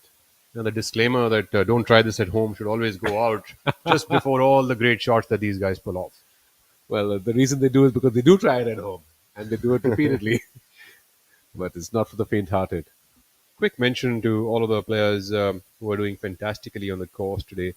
Underpars are hard to be found here at the Zion Hill, especially in these conditions with wind at 30 kmph. I think it might be 40 by now, by the looks of it. Dhruv Shoran currently at 3 under par for the day. He is at 2 under par for the tournament, leaving himself at the 5th position on his own. He's still got 4 holes to go. We also have Akshay Sharma, who is playing 2 under par for the day. And we also have Vasu Sehgal, 3 under par for the day. So a couple of good numbers out there. 2 under par is also M. Dharma. So yeah, a couple of under par numbers over there, but tough conditions really testing out the professional golfers here on the PGTI. Udayan Mane. Just doing a little bit of a statistical check. Over 50 double bogeys or worse already today, Rahul, across all the holes played. And you have double bogeys and more, triples, pentas, quads. Every possible score from a 2 to a 9 has been recorded on the scorecards today. Interestingly, if you were to take out the hole-by-hole sheet over here on the PGT of India's website, which is, it's open for anyone to see, you will see that there is pinks, there is reds, and there is sky blues, and there's deep blues. So like there's all sorts of colors here on this leaderboard. And opposed to like last week's tournament, you would have probably seen reds and reds and reds, and probably pinks, a hint lots of of blue, right? Yeah. And here we are now, and this is a really challenging week. And mind you, players are making a ton of birdies out there. It's not like they aren't, but the number of drop shots beyond those birdies is just staggering. And some of those drop shots are in heaps. I mean, we've again seen a 9 today. Harinder Gupta had one on the back 9. And that's just crazy. Last week there were only 3 players or 4 players for the 72 holes, Rahul, that finished above par for the tournament. And this week it's quite the opposite. You literally have just a few of these boys who are under par. Just a quick 7 understanding. of them to be precise. Only 7 players under par. An understanding of how the prize money is distributed on the PGTI. The top player, who will be the winner, wins 15% of the total prize money, which amounts to 15 lakh rupees for this week. The second position gets 10 lakh rupees, which is 10%. The third then makes only 5.9%, and the fourth makes 4.9%. And thereafter, as you can imagine, the number just keeps going lower and lower and lower. So yes, the biggest chunk of the money goes to the top guy, reducing thereafter up till the 50th position. And 125 players would start the tournament on the PGT of India, 124 to be precise, and 50 players plus ties make the cut, and top 50 players are the ones who make the money for the tournament. This is the Kolar Open, the prize purse of 1 crore rupees here at Kolar, the Zion Hills Golf County. This is one of the longest courses in the country, currently at 7,330 yards, located just about an hour and a half away from Bengaluru. So we take a look at Subhash Tamang, who This is the plays mostly over here. 255-yard par 3, brutal par 3. I believe this will be his par putt. And prior to this, we saw Tapik Ghai make a tremendous putt from about 55 feet away. Very well judged pace and line. And he has a tap in left after, of course, Kshitij cleans up. Wait, do you think he named himself right after a tap-in, like a tappy guy? Tappy. Tapperoo? What are your views on Happy Gilmore too, Rahul? I know we're both purists, but the entertainment that was just off the charts. Purist. Well, you must be one. I'm not. I'm actually a bit of a mixed bag when it comes to golf. I do enjoy the fun parts of it, and I do enjoy the purist part of it as well. So I'm kind of on both sides. So when I look at it as a professional, I look at it from that lens, as you just mentioned. Yes. But from the other side, where I'm like a casual golfer now, I see it as a purely fun activity to do. So I kind of resonate with both sides. Right. It's a bit of like a split personality thing. Don't say that out too loud. No, but you're right. That those angles have to exist within us because the honor and the respect for the game is non-negotiable. But that doesn't take away from the fun and the musti, as we say we do with our golfing mates. I think a lot Without causing the game or the course or anyone any harm. Absolutely. I think there's a lot of banter that can be had on the golf course, and that's when it really becomes fun. Like now, I don't play that often, but whenever I do, it's more than the golf. It's about the banter that I will have with the friends that I play with, and that's the stuff that I kind of enjoy now. And having said that, I haven't seen Happy Gilmore 2, although I've seen a couple of other shows like Stick. I don't know if you've seen I haven't seen Stick. No, I have not. It's a really interesting show. I've had a lot of fun watching it. I finished it like in a jiffy. Right. So Stick's a fun show. And I haven't been able to see Happy Gilmore 2 yet, but with all of the social media stuff that I've been watching around it, I think it's right around the corner. Probably will catch it one of these weekends. No, you must. The fun part about that the movie is the amount of cameos. It's really the cameos from the PGA Tour, current top players and past legends, including the likes of Jack Nicklaus and Lee Trevino and Nick Faldo. They're all there, and Fred Couples, current top boys as well. What a putt there for Udayan Mane, making a birdie here on hole number 13. That should move Udayan to 4 under and 3 behind Shaurya. So, having said that, I did enjoy the first version of Happy Gilmore quite a bit. We take a look at Udayan's putt, quite superhuman, just like Happy Gilmore. But the release of Happy Gilmore 2 has also spiked the number of views on Happy Gilmore 1 because a lot of the youngsters who are watching Happy Gilmore 2 have actually watched Happy Gilmore 1 after Happy Gilmore 2 to get the context, because a lot of it is context driven. Yeah. Kind of like what we do, or I don't know about you, but what I would have done with Rocky. Right. I would have seen the first. Thank you for making me feel as old as I truly am. What do you mean feel? What do I mean? The field's left for the greens. No, I didn't mean to do that at all. But no. I take that as a compliment. I'm a we've- very proud member and player on the ABT Champions Tour, which is for the over 50s. And I must tell you a secret. When I was 49, that's when this tour was announced, and I actually got back to practicing fairly seriously to put some numbers out there. And that kind of concludes the professional amateur approach. Let's call it the Salt and Pepper Tour. It is, and some very when we talk about Salt and Pepper Tour, there are also some big. Let's take a look at.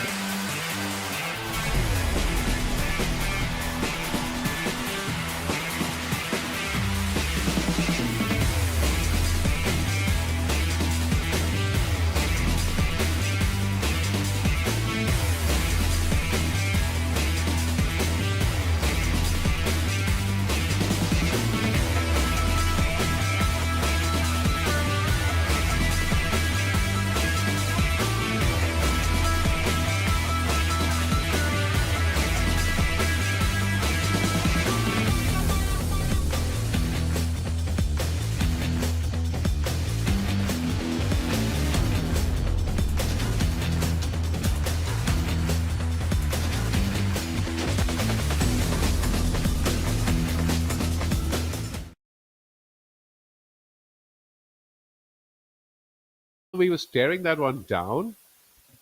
And yesterday is National Sports Day, so wishing all our viewers and our countrymen and sports people around the world a very happy National Sports Day.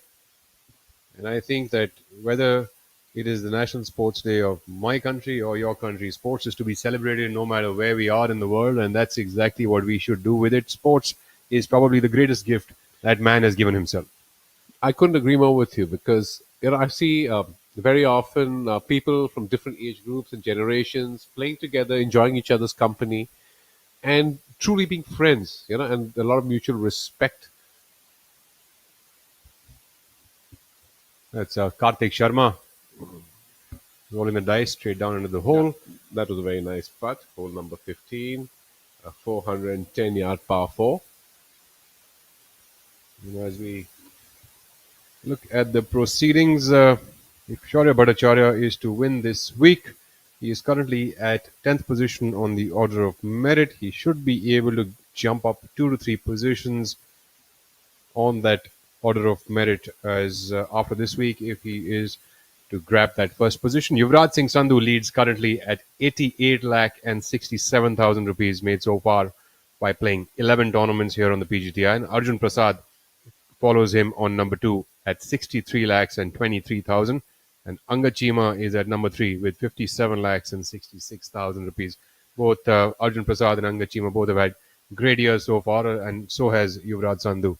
And Udyan Mane is trailing them at 4th position with 57 lakhs in the bank. What's interesting also, Rahul, is that Arjun actually hasn't won this year, but he's been delivering some very consistent results to place himself at second spot on the order of merit. The longest playoff on the PGTI extended up to 6 playoffs.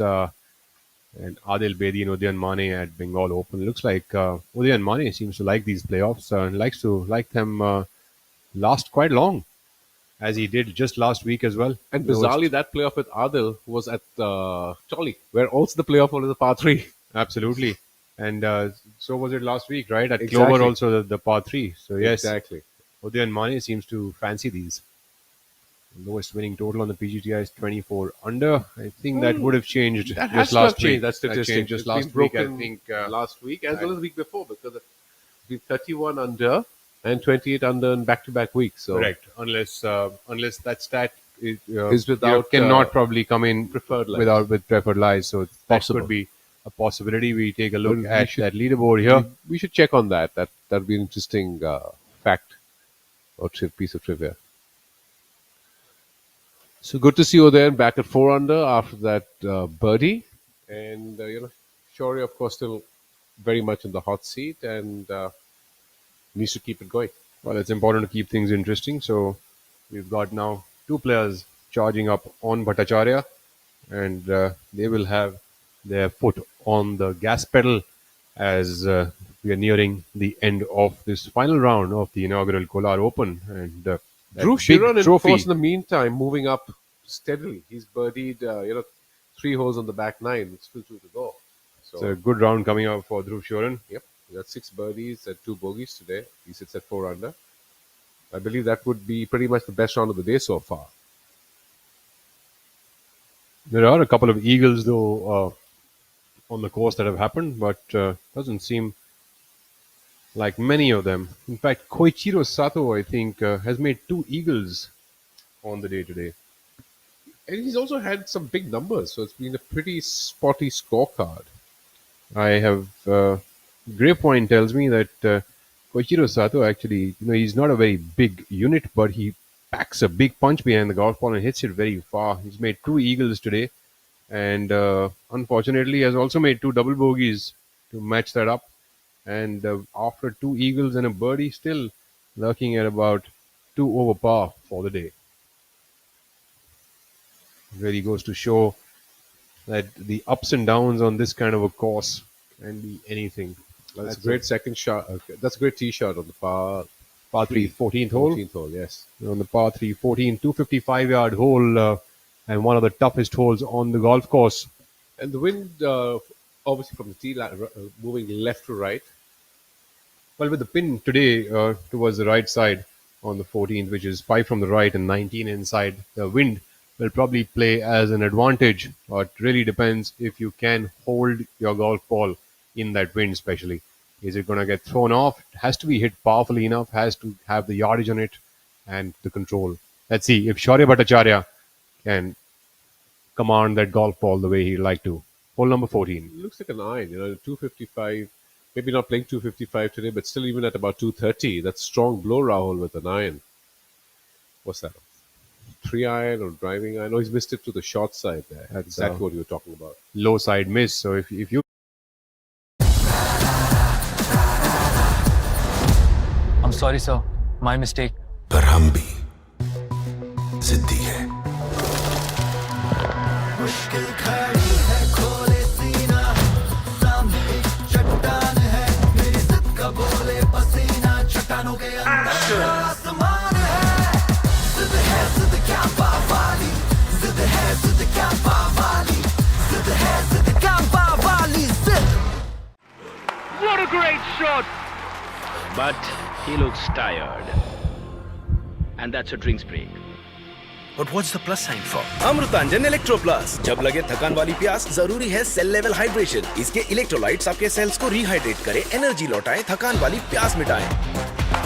जब आपको भी लगे थकान वाली प्यास, Amrutanjan electro plus. थकान वाली प्यास के लिए. पढ़ता है, खेलता है, झूलता उछलता है, दौड़ता कभी कभी दौड़ कराता है, आगे आगे बढ़ता है इंडिया, अमूल दूध पीता है India.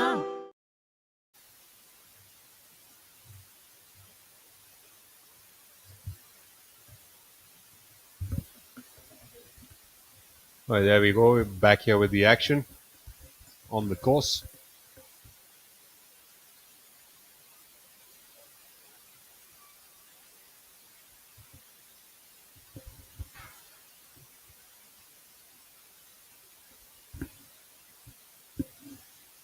He's coming from like a sandy patch lie here, and it seems to have found just like a little island on top of it, if I may.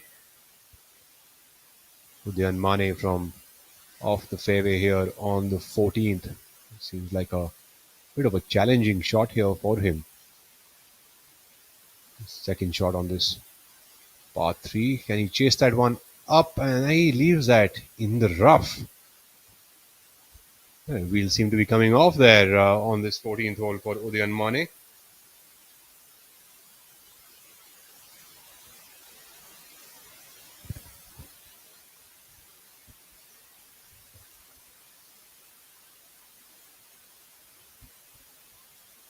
Hani Besoya he's on the green. He's the only player in this group to have made it onto the green for this hole.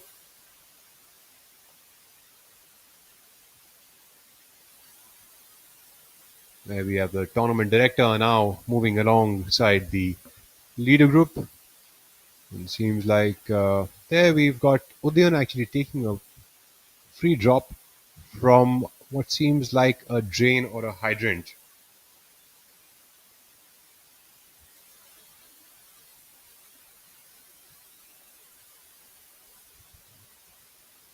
Udyan, who seems to be making a comeback here after a pretty rough fall from where he was, though he has maintained that he's just held on to that position where he was 3 shots off the lead.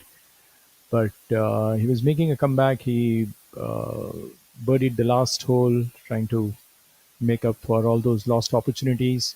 But here he finds himself in a tough position because this is a par 3 and he's playing his third shot, and it'll take him some doing to find the hole from here. That's a very good effort there by Udyan Mane from off the green. He got a little lucky there with that free drop from the hydrant because that actually gave him a little better lie than what it was to begin with. That ball was nestled down in the thick stuff. As we take a look now at Shaurya Bhattacharya having his own challenges here from off the green, this is really going to depend on how good he can get that club to enter under the ball. Rough kind of a situation that he is in. As you can tell, you can barely see the golf ball, probably a dimple or two. He's got to open up that club face. He's trying to open up the face and trying to get under the ball. He's going to try to generate ample amount of spin so that he can stop it as quickly as he possibly can. As we saw, this being the longest par 3, which is at 255, everybody overran the green with their tee shots. And, now they're trying to. That's unfortunately, first Shaurya shot. just snuck that club under the ball too soft. And seems like that ball has come up way short of the flagstick.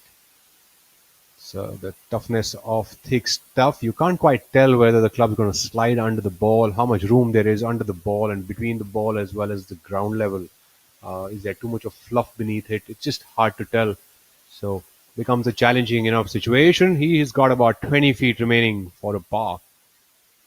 As we go through, Shaurya Bhattacharya, 22 years of age, from ABPLIVE Delhi, which is the Army Environmental Park and Training Academy, turned pro in just 2024 and is already a multiple winner on tour, seeking his third win here at the inaugural Kolar Open.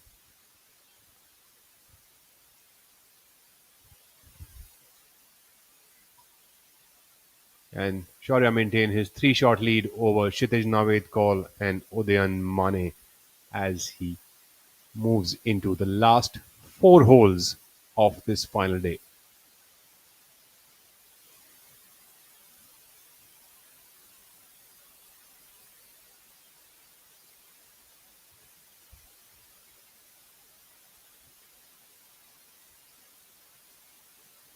Quick to play there, Shaurya Bhattacharya.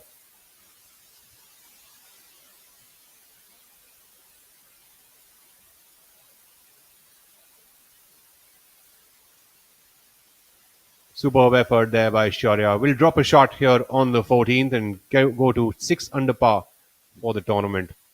Still leads the way by 2 shots.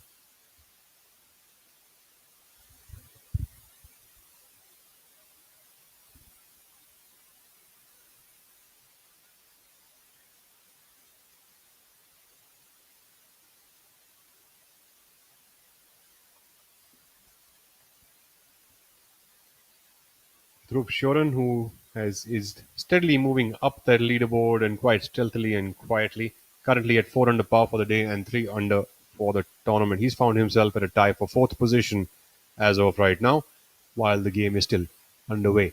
We take a look at Honey Besoya. Honey Besoya currently at 2 over par for the day, 1 under par for the tournament, a tie for 6th position for Honey at this stage. A superb attempt there for Honey, would run that by about a foot or two and should be able to drain that one in comfortably for a par. As we take a look at Udayan, an interesting putt here for Udayan Mane. Honey also comes in from the DLF Golf and Country Club, turned pro in 2013, been playing pro golf for 12 years now. That's a long time. The age of just 29 years of age. We take a look at Udayan, who is putting from about 6 feet away for a bogey here on the 14th. The 14th hole here in Zion is 255 yards long, a tough par 3 with the blistering winds, as you can tell. I mean, you can be as big as Udayan Mane, you could still get moved by the wind, couldn't you?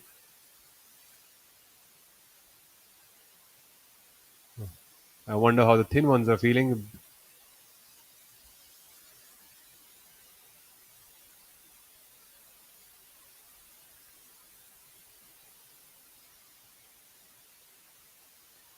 Unfortunate miss there for Udayan Mane, dropping 2 shots. That was a unfortunate miss after that chip that he hit from off the green. He'll be down to 2 under par for the tournament. Udayan Mane would drop a couple of spots there. So drop shots here for Shaurya Bhattacharya as well as Udayan Mane. So Shaurya leads the way by 2 shots only over Kshitij Navedkol, leaving the door pretty much open for what's going to come up in the last 4 holes of this tournament, leaving things very interesting, full of drama. Ladies and gentlemen, I'm hoping you enjoy drama, because that's what we're going to be seeing over the next hour or so. And as things are unfolding here, as you can see, the leader is there at -6. It has to be updated after the 14th hole. As you can see, he was -7 after 13. Naveed with 4 to play has a good chance. And Udyan has dropped a shot. Now he's at 3 under, joining Dhruv and Ghai. And well, it looks just a 2-shot swing can lead us to a possible playoff for a second week in succession. You never know. But Shaurya can now probably feel the heat now, because still about 4 holes for him to play. Naveed has 3 to play. So a lot of action. It's still not done for Shaurya, although he has somehow managed to maintain his lead of 3 shots when he started the round, and those 3 shots have now stand reduced to 2, and plenty of action. And that was a lovely effort by Subhash Tamang, who's had an quite an up and down sort of a round today. He was almost, as they say, swinging from the sublime to the ridiculous sometimes. But he has missed from very close, and he has putted from some distance. So he's had a mixed day. But the race for the top spot is really getting hot now.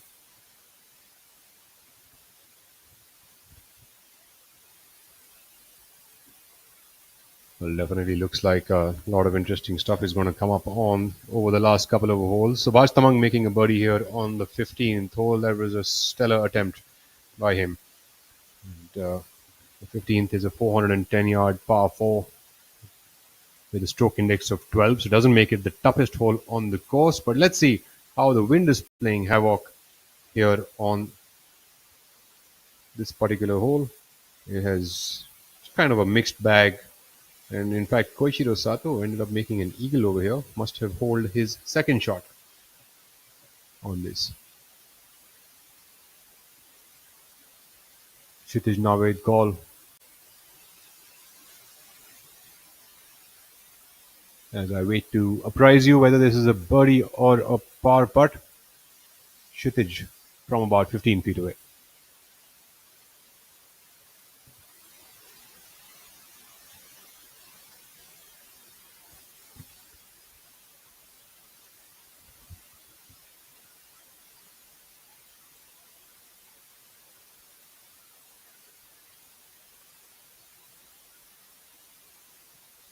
Kshitij finds the bottom of the cup here on 15th. Seems like it was a birdie, but he will apprise you shortly of what he's made over here.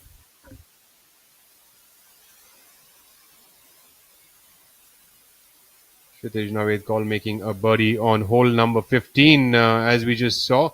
And he has gone up to 5 under par, just leaving 1 shot between himself and Shaurya Bhattacharya. Things, as I said, will be unfolding dramatically as we move into the final holes. Tapping high. A bit far away for a tap in, but manages just about fine. I don't think he gained that name out of any error or any fluke. I think it was designed for him. Well, I'm just going to interject here. I just had to. Sorry, Rakesh and Rahul, but what about Duffy Waldorf?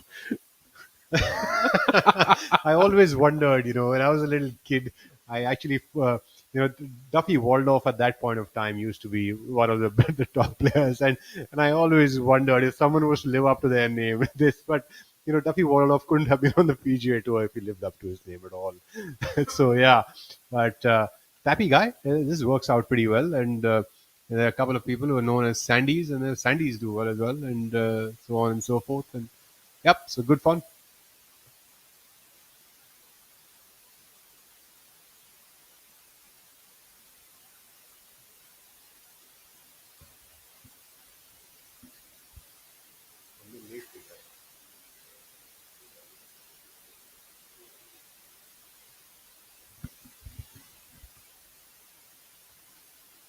We're down onto the 17th hole now.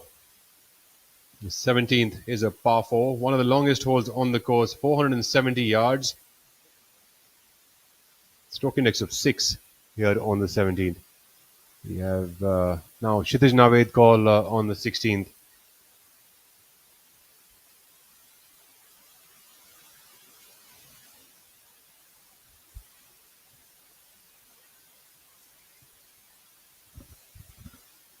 Kshitij Naved call coming up on the 16th hole, currently now at 5 under par, just one shot away. Kshitij would be looking to make a birdie here on the 16th. 210-yard par 3.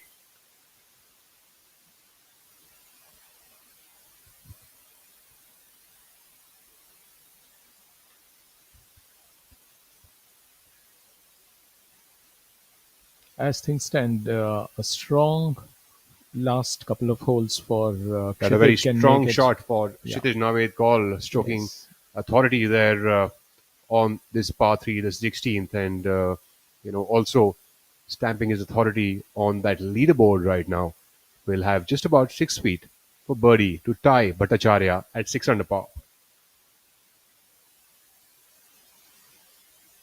And Shaurya should clearly feel the heat now because where the ball has landed for Kshitij, if he's aware, because he's playing one hole behind in the leaders group, so this could get very, very interesting in the last couple of holes.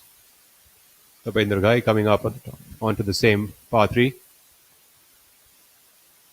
A really good shot here for Tapi Ghai as well. He will have about 15 feet uphill from the left to the right for a birdie attempt. As we can see there, Kshitij Naved calls golf ball just about waiting to be holed to tie the lead. We've also got Dhruv Shoran at 4 under par, currently 3 under par for the tournament and solo third position. He's still got 2 holes to play.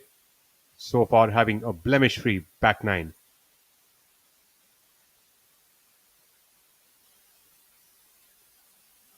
As we await to see the leaders on hole number 15. Udayan Mane has dropped multiple spots and gone down to 2 under par now for the tournament.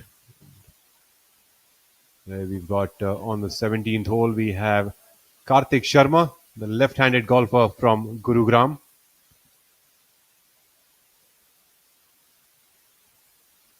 The 17th is a par 4 of 470 yards, one of the longest par 4s to be seen on this golf course. The wind is blowing heavily from the left to the right. That makes it even more challenging to navigate your way onto the putting surface. Greens here, though, at Zion Hills are superb, Mr. Rao. They are, I think they're of bent grass, and the players have been complimenting the greens stupendously throughout the week. They've said that they're some of the best greens they've played through the season. So that's quite something, and definitely makes the experience a lot more enjoyable when you can trust that putter and trust your lines, right? Absolutely, and it's very important that you reach the green in regulation here because the greens are true. Once you have like read them well, because you are now on that course for the fourth successive day, so you have a fair idea of the pace of the green and how things are moving, irrespective of what it shows on the stimp meter. You have to get the feel of the green. So with all these guys now, they shouldn't miss the green in regulation. I think that is one of the keys on this course because the roughs are up, and where the ball lands, you're never really sure whether you're going to get the the head right under the ball there. So Manoj S on the screen, currently at a tie for 10th position, playing on the 17th.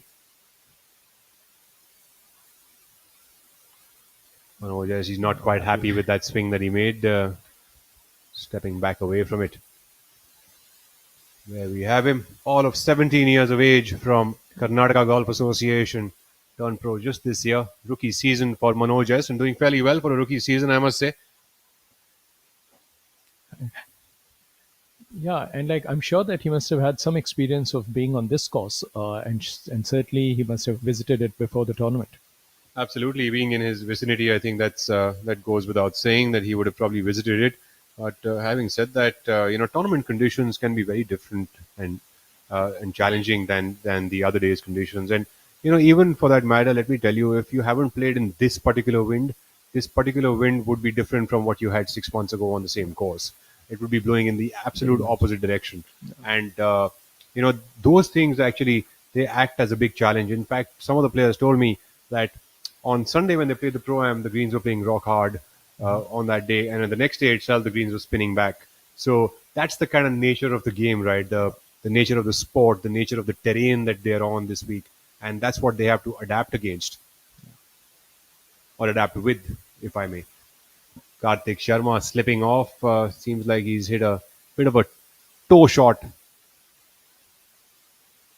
on this 17th.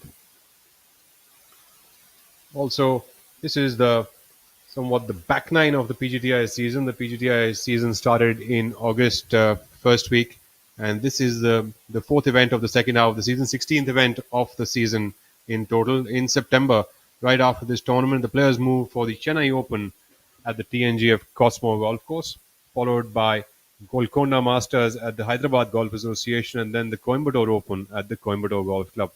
All three tournaments with prize purses of 1 crore rupees.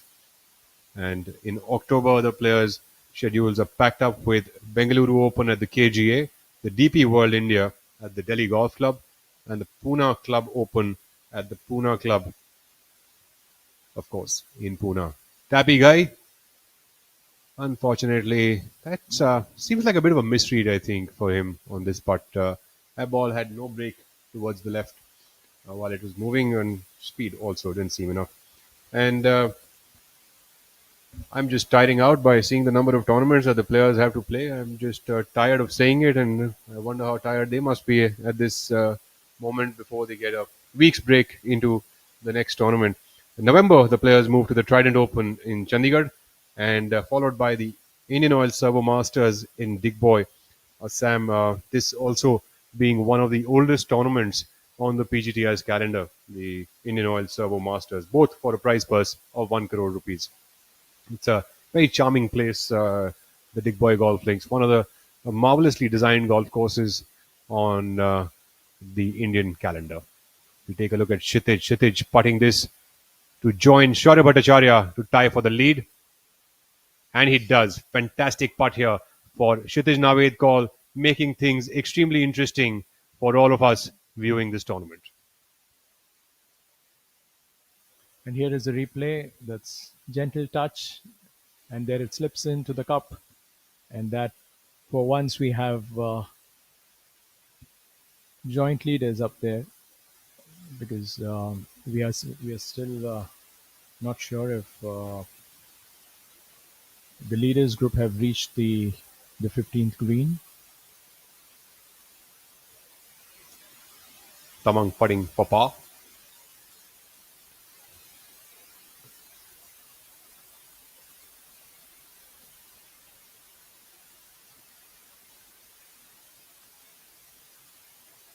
No trouble here for Subhash Tamang. He would stay at 2 under par for the tournament.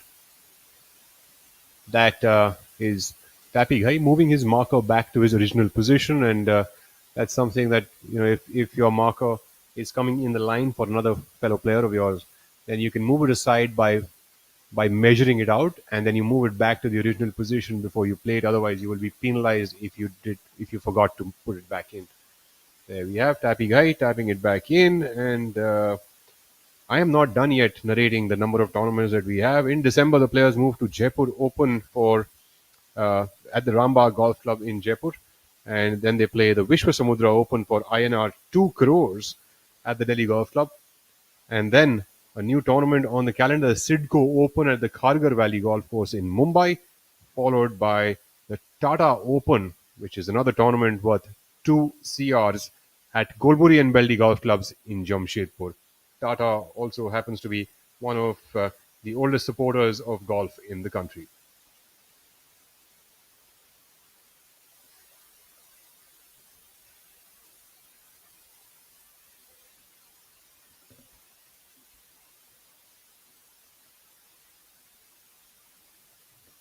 Again, Mane on the screen now. The leader group is currently on hole number 15. Udayan Mane putting for birdie. Mane trying to come up a bit from the double bogey that he just had on the previous hole.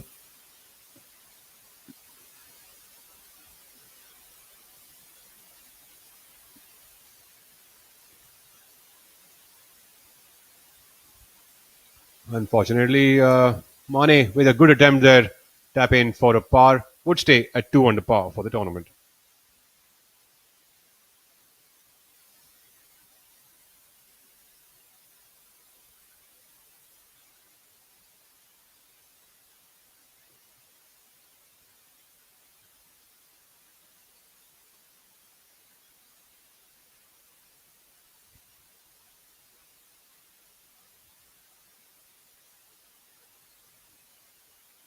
So we take a look at Shaurya Bhattacharya, who is tied alongside Kshitij Navedkol at this moment at 6 under par.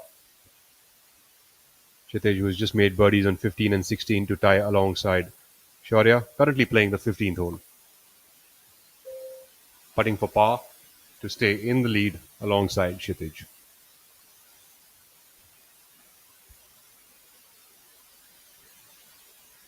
Things are definitely heating up here at the Kolar Open, here at Zion Hills Golf County. One of the finest new golf courses here in India. Shaurya would go on to drop a shot here on the 15th and get to 5 under par for the tournament, trailing now by a shot. And this is what this game is about, isn't it, Mr. Rao? Things Absolutely. can really change Yeah. in the blink of an eye. Yeah, we've been actually talking about it for the last 24 hours because anything could happen. And for the first time, Shaurya, as I said, in the last 24 hours, has felt the heat because as long as he was doing, he was being led by, someone like Udayan earlier. He was there, but once he started leading, of course, he did well to maintain that 3-shot lead until the 14th hole, and thereafter things begin to happen for like Naveed, who had back-to-back birdies, and in response, Shaurya dropped a shot on the 14th, and now again one more here on the 15th. So back-to-back bogeys and a back-to-back, and of course at the same time. Kshitij had back-to-back birdies, so almost like a 4-shot swing there. And what we see is a new leader after a long time.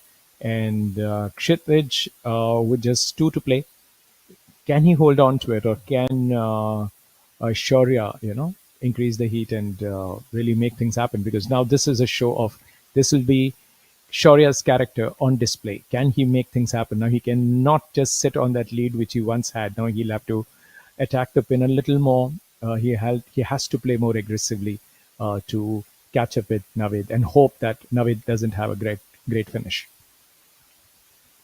On our screens now is Subhash Tamang on the treacherous 470-yard par 4, the 17th. Wind blowing from the left to the right, as you can tell from the trees fluttering in that background.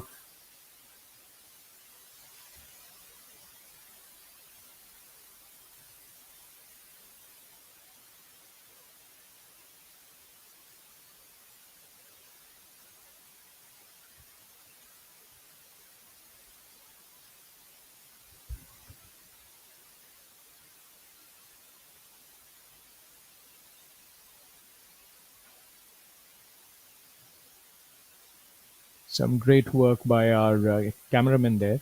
Followed the ball bang in the middle of the frame.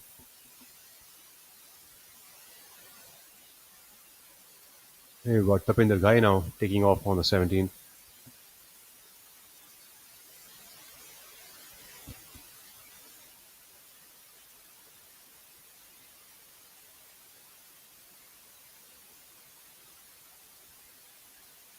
Tapinder Ghai also is a big hitter of the golf ball.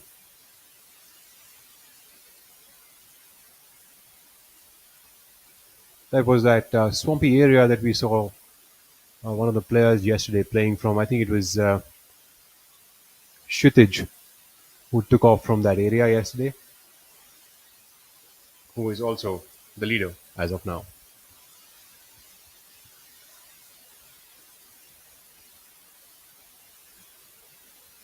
Pin on the 17 today is 7 in from the front and 4 from the right, which makes it pretty approachable flag location in terms of its placement. But owing to the winds and the length of the hole, it will be a tough one to get to, because when you have a hole which is this long, you're going to have long or mid irons into the green, and you can't really be too cute with these kind of shots with front flag locations. Probably a bit easier to get there with a wedge, and mid to long irons would probably be better off for a player to attack into center green pins or the back flags.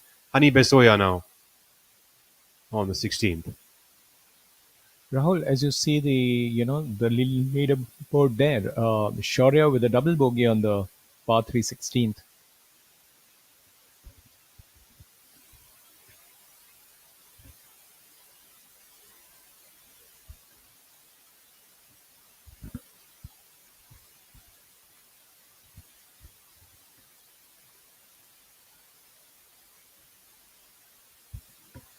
So just a little correction there. That was the 15th hole. Shaurya is yet to tee off on the 16th hole.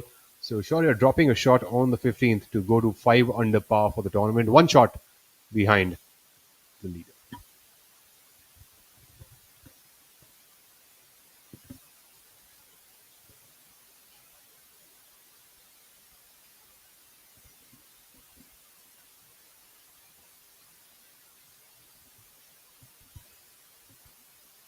Shaurya with an iron here on the 210-yard par 3, hole number 16th. He'll be trying to get close to that flag, and he does. Good, about 15 feet away from the flag. Very makeable birdie opportunity that he gives himself, Shaurya Bhattacharya. To get back into the lead, let's see if he's able to drain that one in.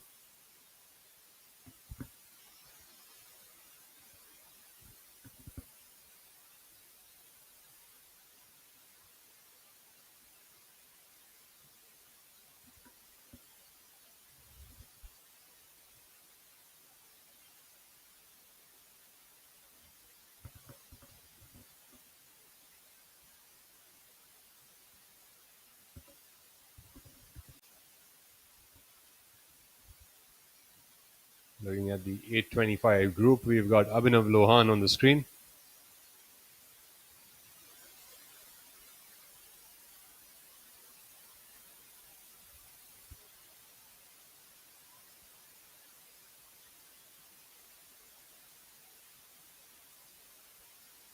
Abhinav Lohan not quite having the showcase of golf that he would have liked for this week.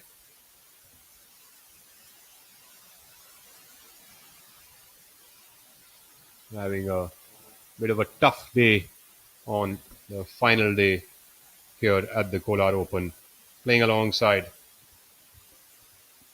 Dhruv Shoran and Arjun Prasad. Dhruv Shoran, who's picking up shots on this day, currently at 4 under par for the day and 3 under par for the tournament at a solo third position. Putting now on the 18th. The 18th here is a par 5, and I would be thinking that Dhruv is putting now for a birdie to go to 5 under par.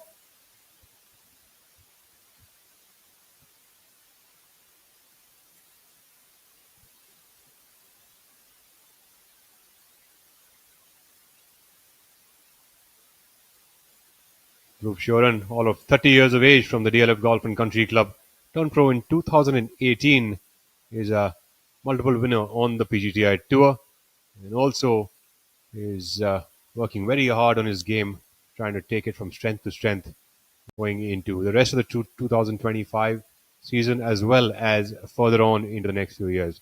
Dhruv. Unfortunately, that missed out from the left side.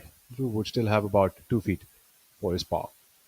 Talking about Dhruv, he's had a fantastic round. In fact, when all the focus is on, Shaurya and like Kshitij, he has quietly sneaked into the third spot all on his own, thanks to the hat trick of birdies on the front nine, and now on the back nine from 8 holes, he's got 3 birdies. He's had absolutely flawless back nine today, and he'll be just waiting to finish on a strong note because that will give him a share of the second spot with Shaurya. But credit to him, the way he has focused on his play, because yesterday he was looking good before he lost his way a bit. Arjun Prasad, who's having quite a season of his own this year, not quite having the day that he wanted to, would end up shooting a bunch of overpower on today's round at 5 over and finished at 7 over for the tournament. A tie for 21st position. It's probably Arjun's lowest finish this year so far. We haven't seen him much beyond the top 10 so far in 2025. Dhruv Sheeran knocking that one in and would stick around at his score of 3 under par at a tie for third position. Talking of Arjun, he started with 3 successive birdies, but by the end of it, he'll be rowing those 3 double, like bogeys in the same. In the same round. I mean, it's so difficult for anybody to have a great start and to end up on a disappointing note. But then let's not forget he has had his moments this season. He's among the front runners on the order of merit. So he's had a tough week, but yes, at least he had a good start before he's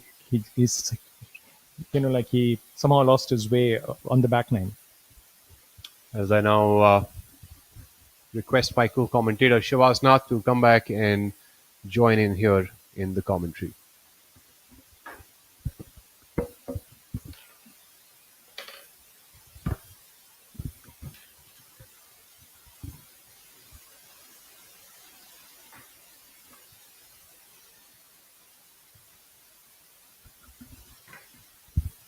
Thank you very much, Rahul. And it's good to be back joining Rakesh. So things certainly getting extremely interesting here. Kshitij having surged into the lead with a solid couple of birdies, and Shaurya unfortunately slipping back, having made bogey on 4 of his last 7 holes. So things are definitely getting tough, and as rightly as Rakesh alluded, Dhruv Sheeran slowly sneaking up on the leaderboard, going about his business very quietly, playing some solid golf, and he's back in the hot seat.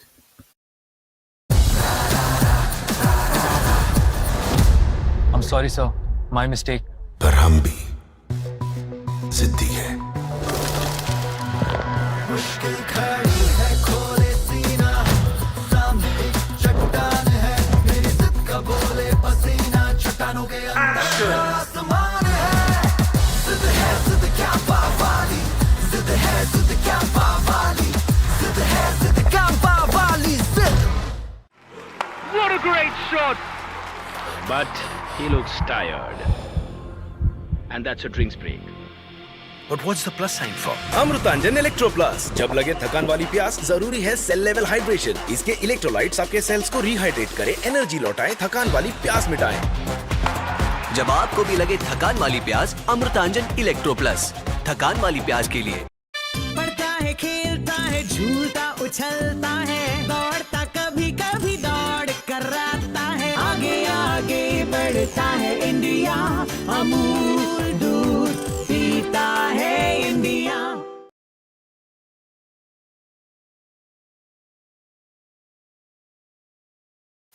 Well, we're back to the live action now as the action gets very, very interesting. Kshitij a shot ahead of Shaurya, and Shaurya a shot ahead of Dhruv. We're coming down to the last couple of holes. Very, very tight between these two young players. Udayan certainly having fallen back to 2 under alongside Hani Soya and Shubhash Tamang. All in, a very exciting finish up ahead between the two youngsters who are going to go toe-to-toe now. Kshitij, I repeat, at 6 under and Shaurya at 5 under. And Dhruv right behind them. The clubhouse leader at 4 under, having made a par of the final hole. The final hole, of course, is a monstrous 660-yard par 5. Raised green, wide open fairway. As the boys at my beloved BPGC say, it's a full send and absolutely send it off the tee. So that's what it's going to be all about. Yesterday we saw guys getting onto the green with heavy woods, including a couple of guys hitting long irons into the green. This hole traditionally plays downwind. So certainly a very exciting finishing couple of holes. And it's going to be fun. It's going to be fun to see where this ends up. May the better player take this home.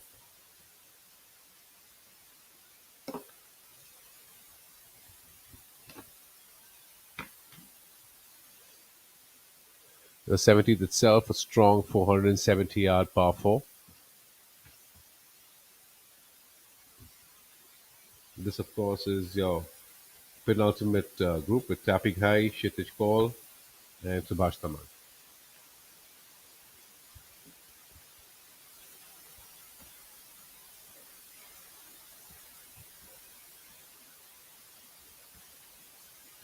Oh, that's a great chip. My God, that is unbelievable. That is absolutely unbelievable. A great chip in from the heavy stuff. And that gives Kshitij a solid 2-shot lead. How good was that? Very deliberate, slow takeaway. Obviously made perfect contact. Here's an action replay for our viewers. There you have it. Keeps his head down straight through that and makes absolutely no mistake. Wow. Stunning. Stunning. Just when he needed it, I think he has put more pressure on Shaurya, who was following him a hole behind. But with a 2-shot cushion going into the final hole, I think Kshitij, it is a tournament for Kshitij to lose. And for Shaurya, of course, a lot of work needs to be done. No, that's his third consecutive birdie, and he certainly, brought the hammer down when he needed to. Shaurya, of course, not playing alongside Kshitij, but in the group behind him. So Shaurya himself will have a couple of holes, the 17th and the 18th, to try and match Kshitij. So I would entirely, rule out still a tight finish. But if Kshitij could get a birdie on the final hole, that might just be the separator. Udayan, of course, in the meantime, having moved back to 3 under with a birdie on the 16th hole. So that's Udayan's way of letting them know that I'm not exactly going away. Certainly not in a hurry.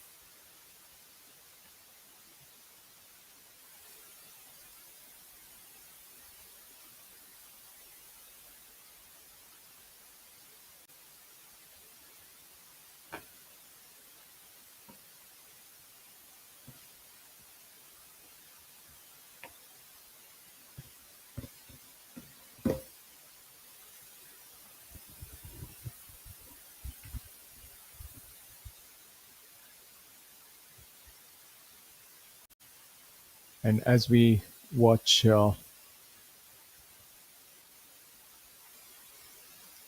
action on the closing stages, Dhruv Sharan has finished with a birdie on the 18th. So that gives him a clear second spot, or rather third spot. But with he's also the leader's clubhouse tied. Yeah. leader, Yeah. and Udayan and Tapik Hai and Subhash are all on the course also at 2 under. So Yeah. still, and they also have a couple of holes to play. So it's still very exciting. And as we've seen from the recent past, there's a Yeah. lot of movement A lot, upward and yeah. downward on the leaderboard. True.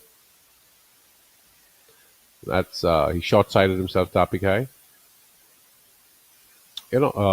It's a right to left putt, and as we can see, the wind is blowing pretty heavily from also right to left. So that can sometimes also exaggerates the break. Yeah. There's Subhash. This should be a given.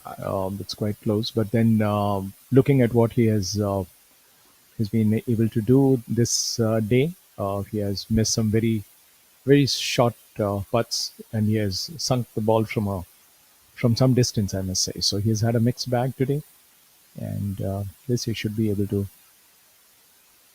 finish off. I think that's a easy. bit too small, but as you say never. Yeah. He's put it down the throat. It's about a foot and a half. Obviously, he had marked his ball because he's probably in the way of one of his co-players.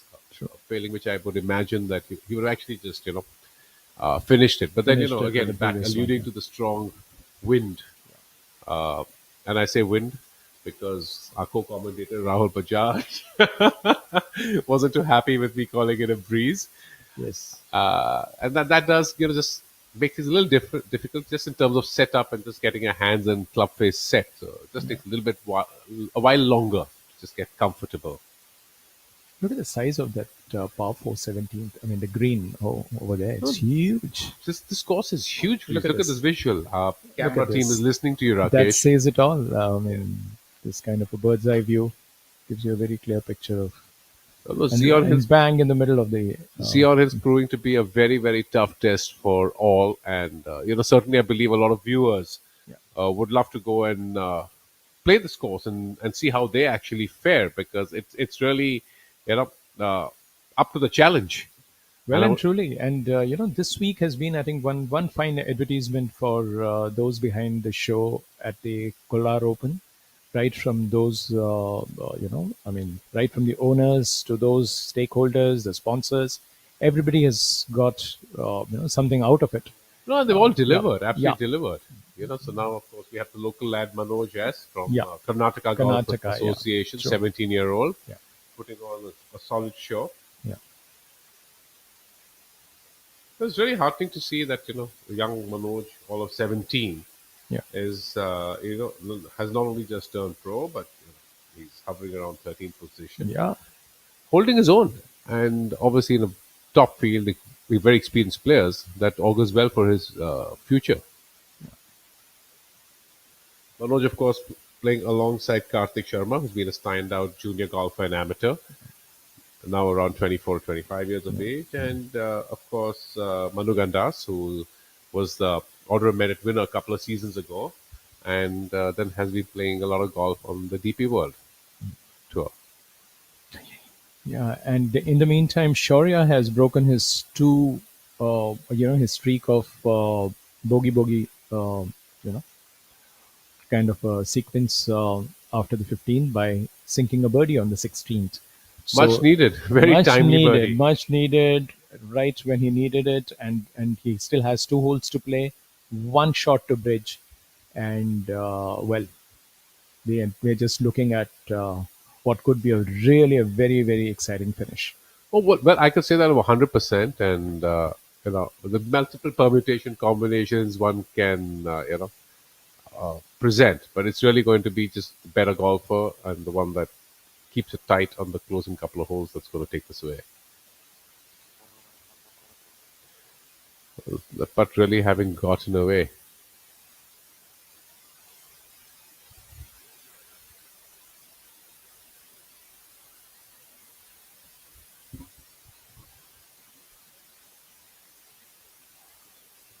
You have young Karthik Sharma on screen.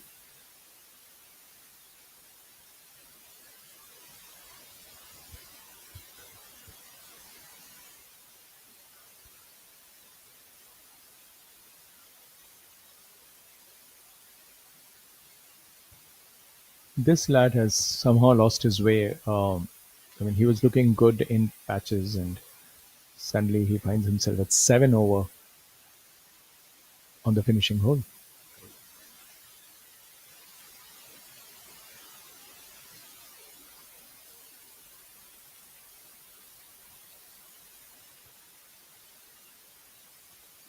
Well, Karthik is actually 7 over for the day. He's had a string of big holes. A 5 on the 5th, and a 6 on the 8th, and then a 6 on the 17th as well. So he's 7 over for the day. And in contrast, if you see the leaders, I mean, those two in contention at, right at this moment, when they started the round, they were separated by 6 shots. Kshitij was 6 shots behind Shaurya, and with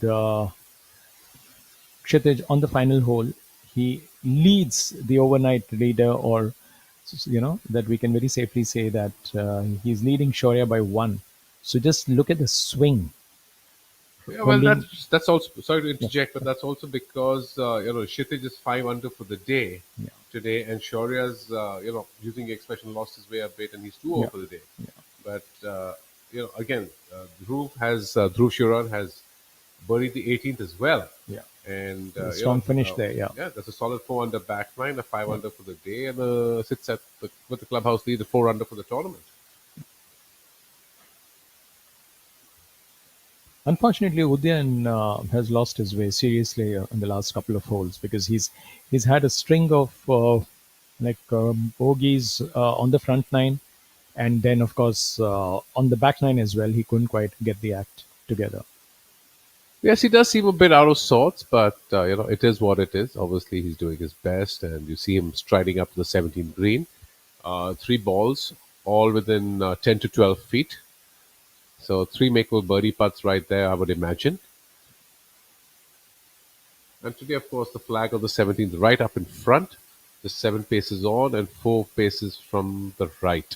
So a flag tucked in behind or just over the bunker. Yes. And all these three lads have hit tremendous shots into the green, giving them all a look at a single putt.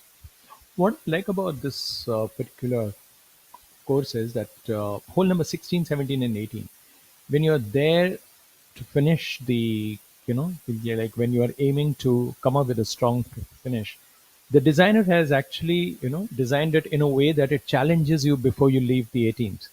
Because all 16, 17, and 18, you need to plan your strokes pretty well there. And if it's windy, you are in serious trouble because on the 17th you see the presence of like boulders around it. So if the ball god forbid if it has to find one of those boulders, your score could look really big.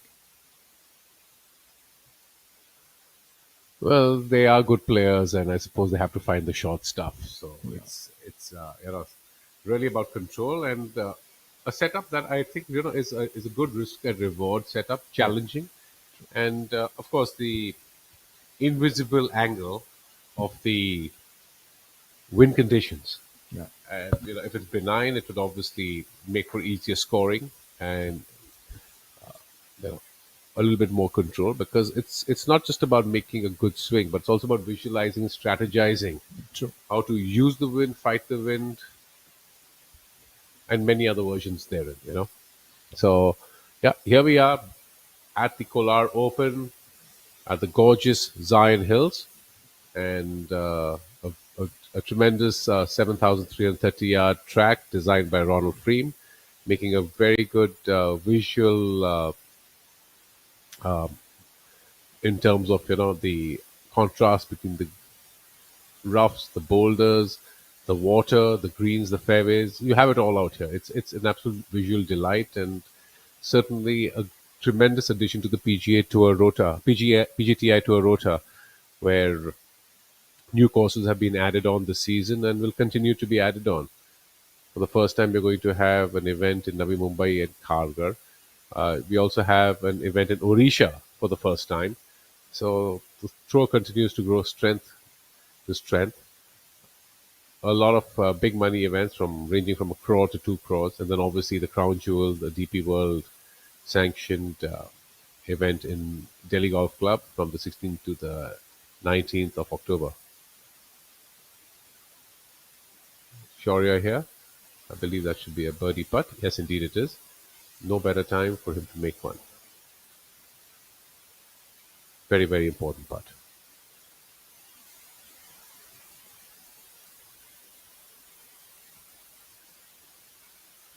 Has he given it enough? Has he? No, he has not. It just looked like it was just going to be coming up short, and that's exactly what happened, and it broke off to the right.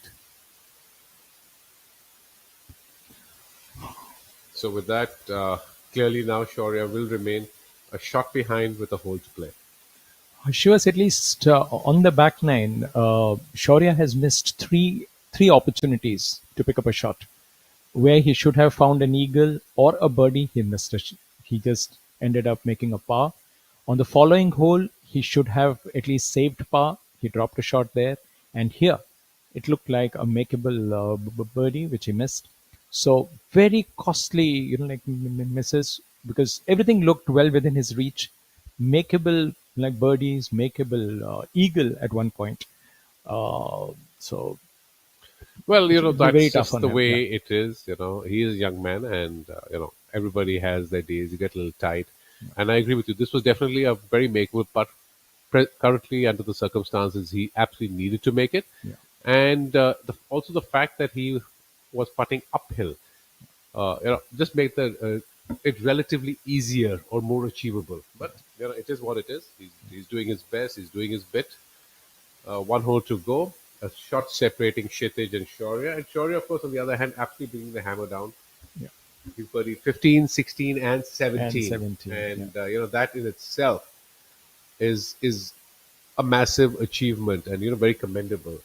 Shaurya, on the other hand, bogeyed the 7th, 8th, 11th, 14th, and 15th, and that's 5 bogeys in a stretch of 8 holes. And I think that's really what's hurt him, Rakesh. Seriously, yeah.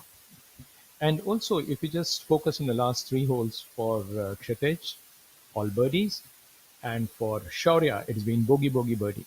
So that again, of course, it does give Shaurya some kind of confidence, but the par on the last hole, that should leave him a little distraught when he tees up, on the 18th. And let's also see what Kshitij has to offer on the 18th. Yeah, well, until then, we have Hani Baisoya cleaning up a par. Unfortunately, all these 3 boys hit great approach shots into this green, and all have gone away with pars, narrowly missing their birdie opportunities.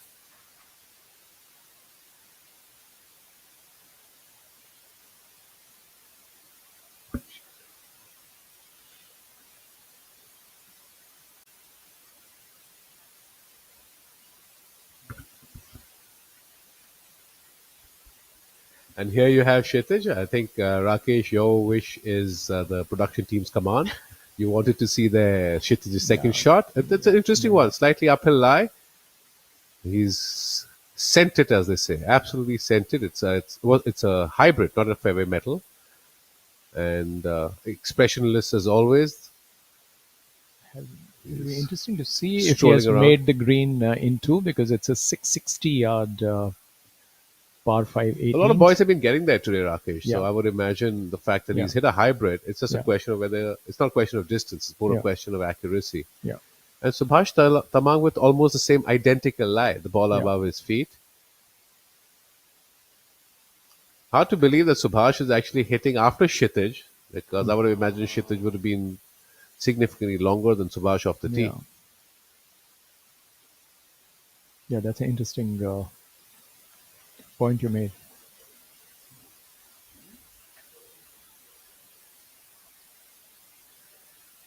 Here we have Subhash giving it a heave-ho. Oh, but I think it has hit flailed it a bit to the right. Out, Looks like it. Looks like he hasn't got the direction he wanted. Yeah, the body language seems to suggest that he's moving right. And it didn't quite connect from the middle of the club head. It looked a little toey, to be honest with you. He did come out of that shot a little right, bit.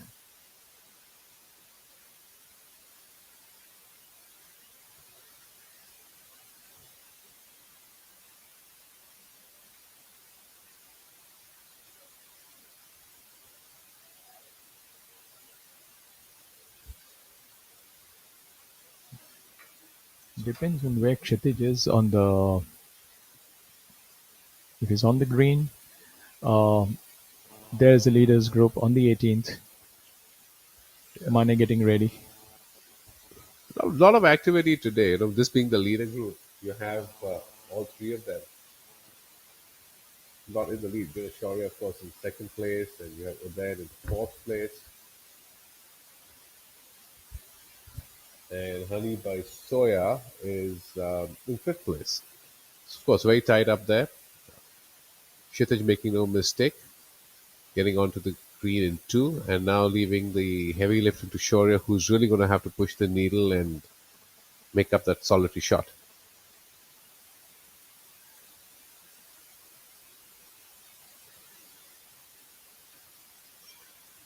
Given the fact that Rahul is with us in the commentary team and works with Shaurya, he's already laughing because I'm kind of putting him on the spot right now. Well, I'm not going to ask him anything. That would be unfair. It's very difficult being in Shaurya's shoes right now, because he this conversation which keeps happening as a voiceover in your mind, that of course you were At one point he was 6 shots ahead, or rather 5 shots ahead of the nearest contender. Twice he was on -10, and now he finds himself at 6 under. That means since then he has dropped 4 shots, and in the interim, Kshitij has picked up shots almost at will. So hence you see this huge swing, because Kshitij started 6 shots behind Shaurya, and now he leads him by 1, and he's about to finish the tournament, being on the 18th green. And it's been a seesaw ride for Shaurya, and should he not find a birdie now? Well, I would go on a limb and say this, that I don't think Shaurya is even thinking about what could have been. He knows what's his task on hand right now, and he's just going to do what he needs to do. He's dropped those 5 shots, sure, but that's done. He still has an opportunity to tie Kshitij, or maybe get out there, and I think that's all he's going to be focused on right now. He's not thinking anything beyond that. No, he should be doing precisely that. But the point is, you are a human being and he's very young. Has he handled a situation like this before? Being in a position where he could have, just hung on to that lead. Had he been, hovering around the leader by a shot or two, and you still trail by 1 on the 18th green, it's still, acceptable. But maybe that conversation keeps on going, but it shows his character. He's a winner on tour. Yeah, he has won. Yeah, He's won twice. He's won twice on the tour, as we are he's aware been of. a standout amateur as well. So true. it's more of a mental thing. It's a mentality. Precisely. And talking about Kshitij as well, who's our leader. That he's basically got a very aggressive makeup, and that's basically what it is. So he's gone through the range of emotions, but everyone can have a good day, everyone can have a bad day, and then you could deliver what you're thinking.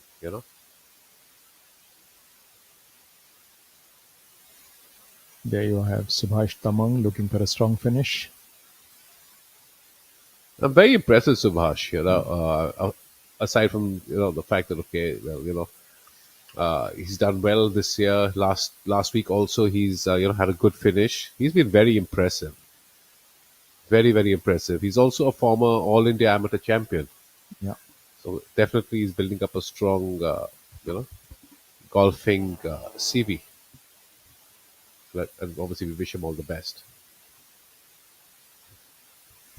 It was very interesting what Rahul was also mentioning yesterday, that Subhash is used to playing golf courses, being from Nepal at the Gokarna, which has a lot of undulations, elevation changes, and this course in particular would definitely be advantageous to that sort of style of play, or development rather. So here we have Kshitij at 7 under, putting to go 9 under, a eagle opportunity after having hit the green in 2.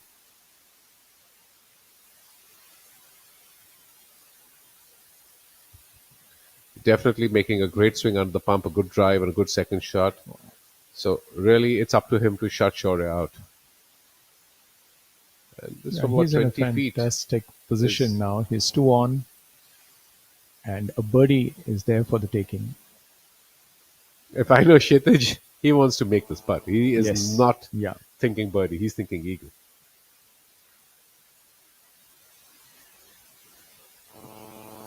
This could well decide the tournament. It's 1 putt. Should it go in, I think we are done with the race to the title. So, and there you go. He has done it. He has done it. That This could is well decide insanity. the tournament. Yes. Look at him. This is what we were talking about. An eagle putt, and that leaves him 3 shots ahead of the nearest contender and overnight leader, Shaurya Bhattacharya. That is an exceptional performance. I cannot Absolutely. believe how good he has been on the Yes. closing stages.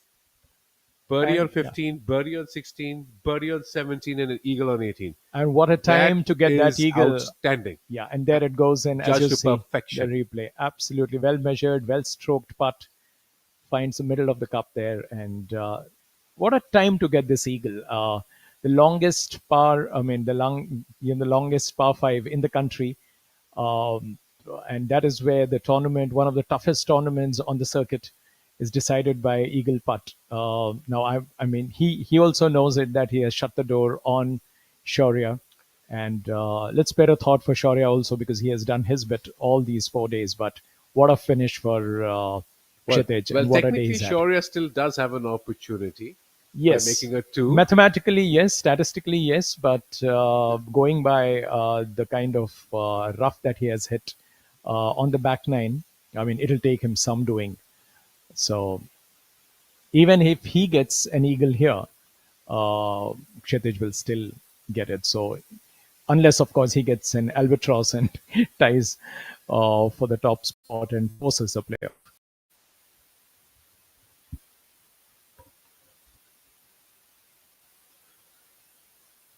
Well, I'm going to make way for Rahul now because I think I would love to, have him take us through the closing stages as the expert right there.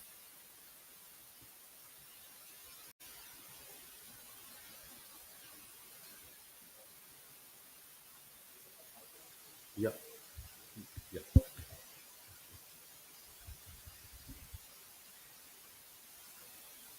That's Subhash Tamang for his final Oh no, shot. Oh no, that's a costly miss. What could have been his final stroke for the tournament forces him Especially to after take a another look. tremendous, Yes, tremendous bunker shot. yes, He flew it to the higher level, yeah, brought it within 3 or 4 feet.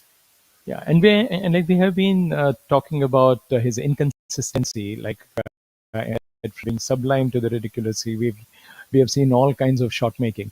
But at this point in time, with the tournament almost decided, with Kshitij opening a 3-shot lead, and making it extremely, extremely difficult for the overnight leader Shaurya there. And I hand over to Shaurya's mentor and my fellow commentator Rahul at this point in time to join the commentary box.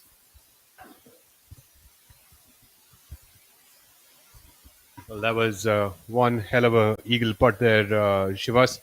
And I think that's what we were speaking about yesterday as well as early day today. That at the end of the day, a course like this brings out the drama, and you can really never be too sure. Absolutely, absolutely. It's been fascinating contest, and it's just outstanding to see these players go at each other. And As good golf all around. absolutely, largely and, speaking. and sometimes as biased as one might think that I would probably like to be at times with a student of mine there at the top of the leaderboard.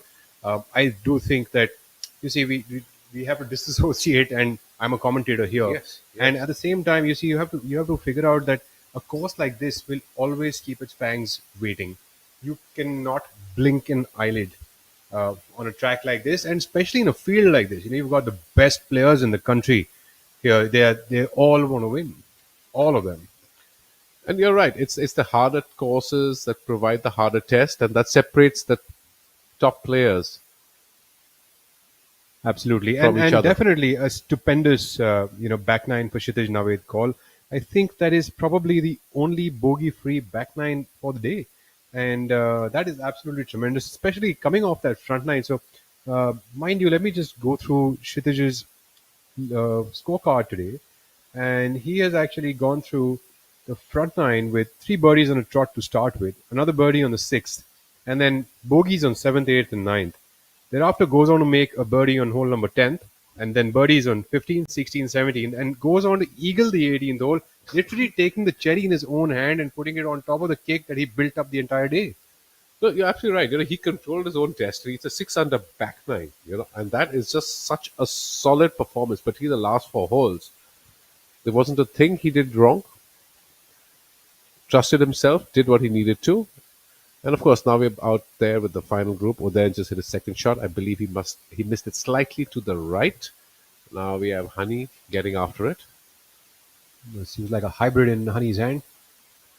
These are very interesting hanging lie shots. I would imagine, a little word from you on how best to handle a long club on a hanging lie. Well, I think it's a lot of it is a matter of experience. Believe you me, I can read out all the handouts and give you all the handouts and read all the books to you as to how if a right to left slope is there, the ball's going to move towards the left. If a left to right slope is there, the ball's going to move towards the right, and so on and so forth. Yes. Really speaking, once you're out there and you start playing these kind of shots over and over again, as a player, while keeping these little tidbits in your mind, you will devise your own ways to do it. It's mainly instinct and feel and just Yes. how you feel that, You sort right? of generate it over time. So I can yes, the ball will start a little bit left on a right to left slope. That's Shaurya Bhattacharya coming up on this 18th hole with his approach shot, seems to be eyeing it down, hoping that it's close. So well, if it's not in, well, there's only then one he's way in to go second now. place. Yes. Yep.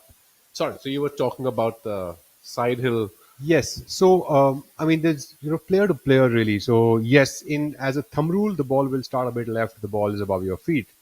Having said that, some players would just manage the club face in a manner so inadvertently during the motion that they will actually still start the ball on line. So, it's a situation and player to player based kind of an approach. As a thumb rule, they will start off in the certain lines that we all make them out to be. So really, what you're saying is follow the process and generally feel it, think it, and commit to it. पढ़ता है खेलता है झूलता उछलता है दौड़ता कभी कभी दौड़ कराता है आगे आगे बढ़ता है इंडिया अमूल दूध पीता है India What a great shot! But he looks tired. And that's a drinks break. But what's the plus sign for? Amrutanjan electro plus. जब लगे थकान वाली प्यास, जरूरी है सेल लेवल हाइड्रेशन। इसके इलेक्ट्रोलाइट्स आपके सेल्स को रिहाइड्रेट करें, एनर्जी लौटाएं, थकान वाली प्यास मिटाएं। जब आपको भी लगे थकान वाली प्यास, अमृतांजन इलेक्ट्रो प्लस, थकान वाली प्यास के लिए। I'm sorry, sir. My mistake. पर हम भी जिद्दी है। मुश्किल खड़ी है, खोले सीना, सामने एक चट्टान है, मेरी जिद का बोले पसीना, चट्टानों के अंदर आसमान है। जिद क्या पावाली, जिद क्या पावाली, जिद क्या पावाली, जिद।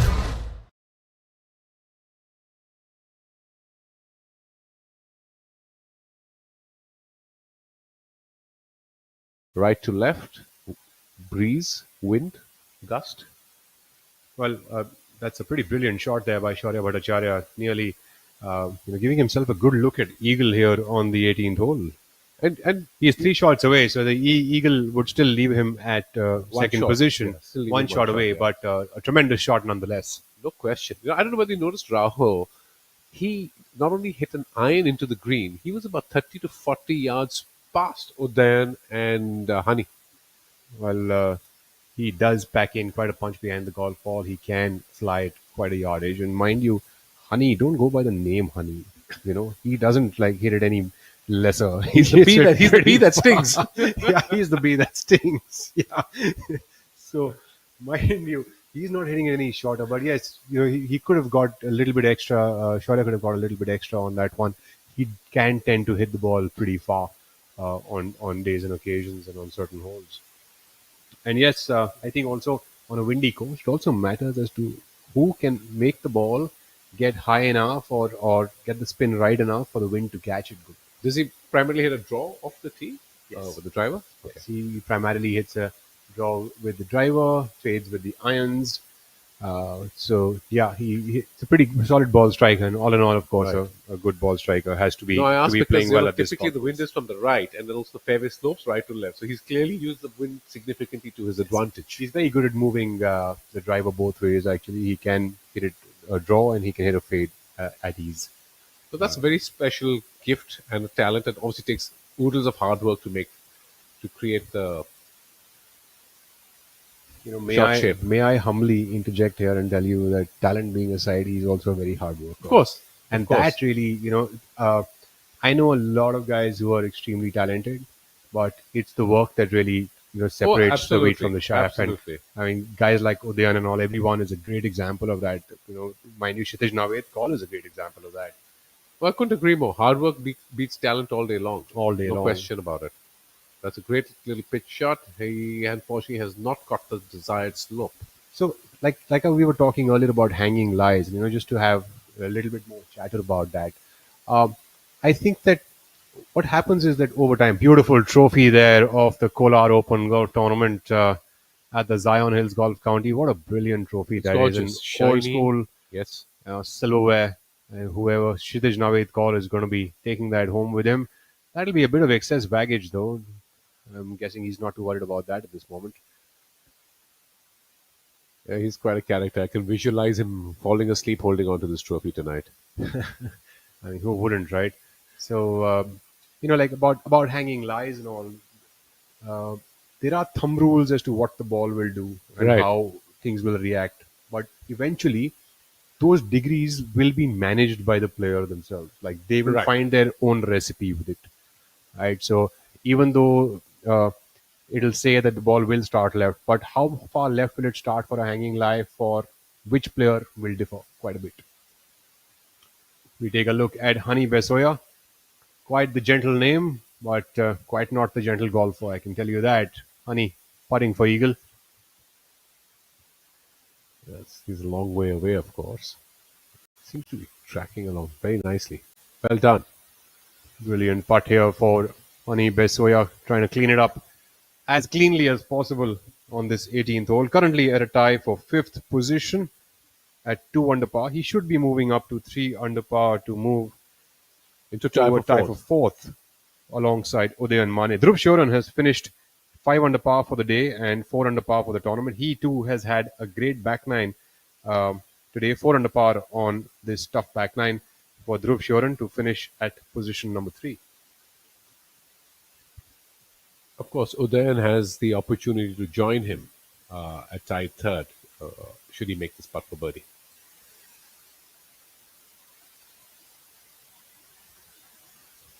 And of course, this putt not easy by any means. He's still on the upper shelf. I believe he caught his little pitch shot from behind the green a little thick, so wasn't really able to get it over the slope onto the shelf where you have the pin cut. Uday Mane, who represented India at the Olympics just a couple of years ago, in fact, has had quite a stellar amateur career himself. It was the Tokyo Olympics, right, Rahul? Yes.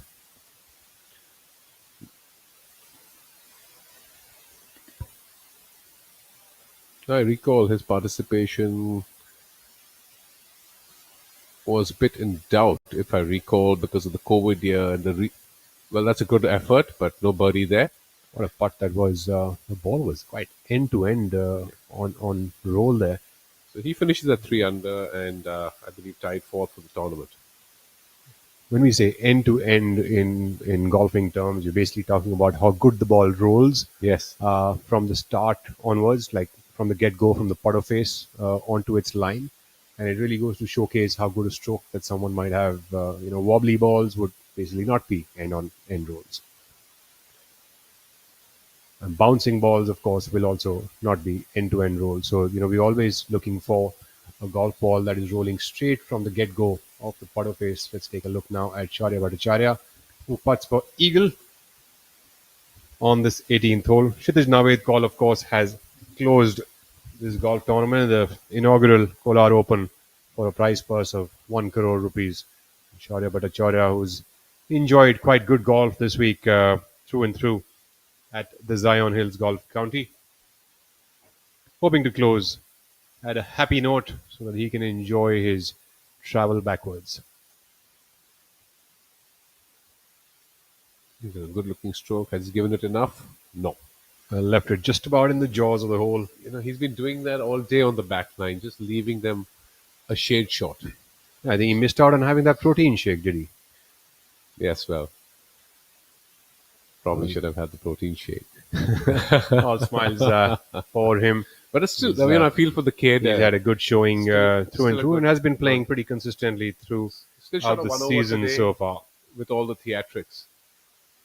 But truly, Kshitij took it away from him, with his closing performance of the last 4 holes. No, I think he truly stamped authority on the course and showcased some brilliant golf. And for the viewers, of course, having a look at a golfer coming up onto the back nine of a golf course as tough as this and shooting 6 under par on that back nine is just tremendous. It's absolutely staggering.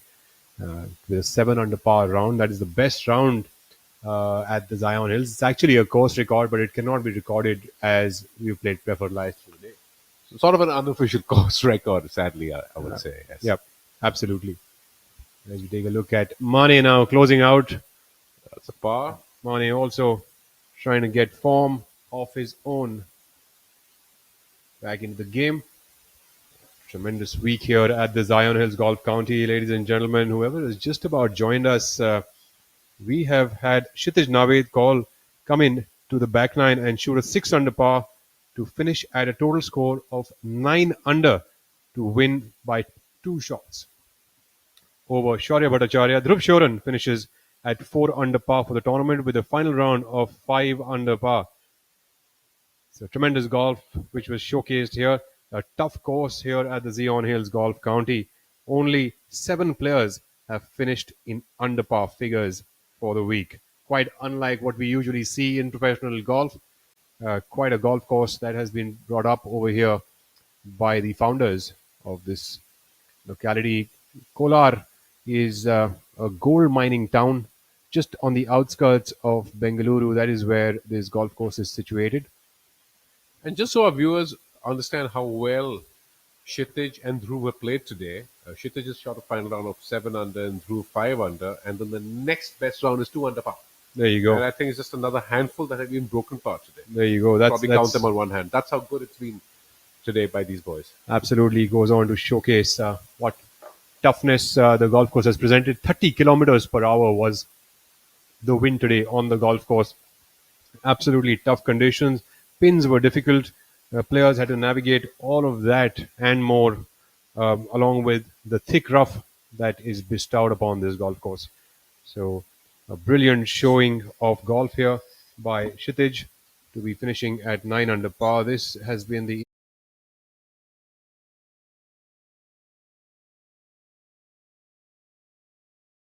Hello everybody, I'm Shraddha Shinde and right now I am at the Tarun Sardesai Golf Academy.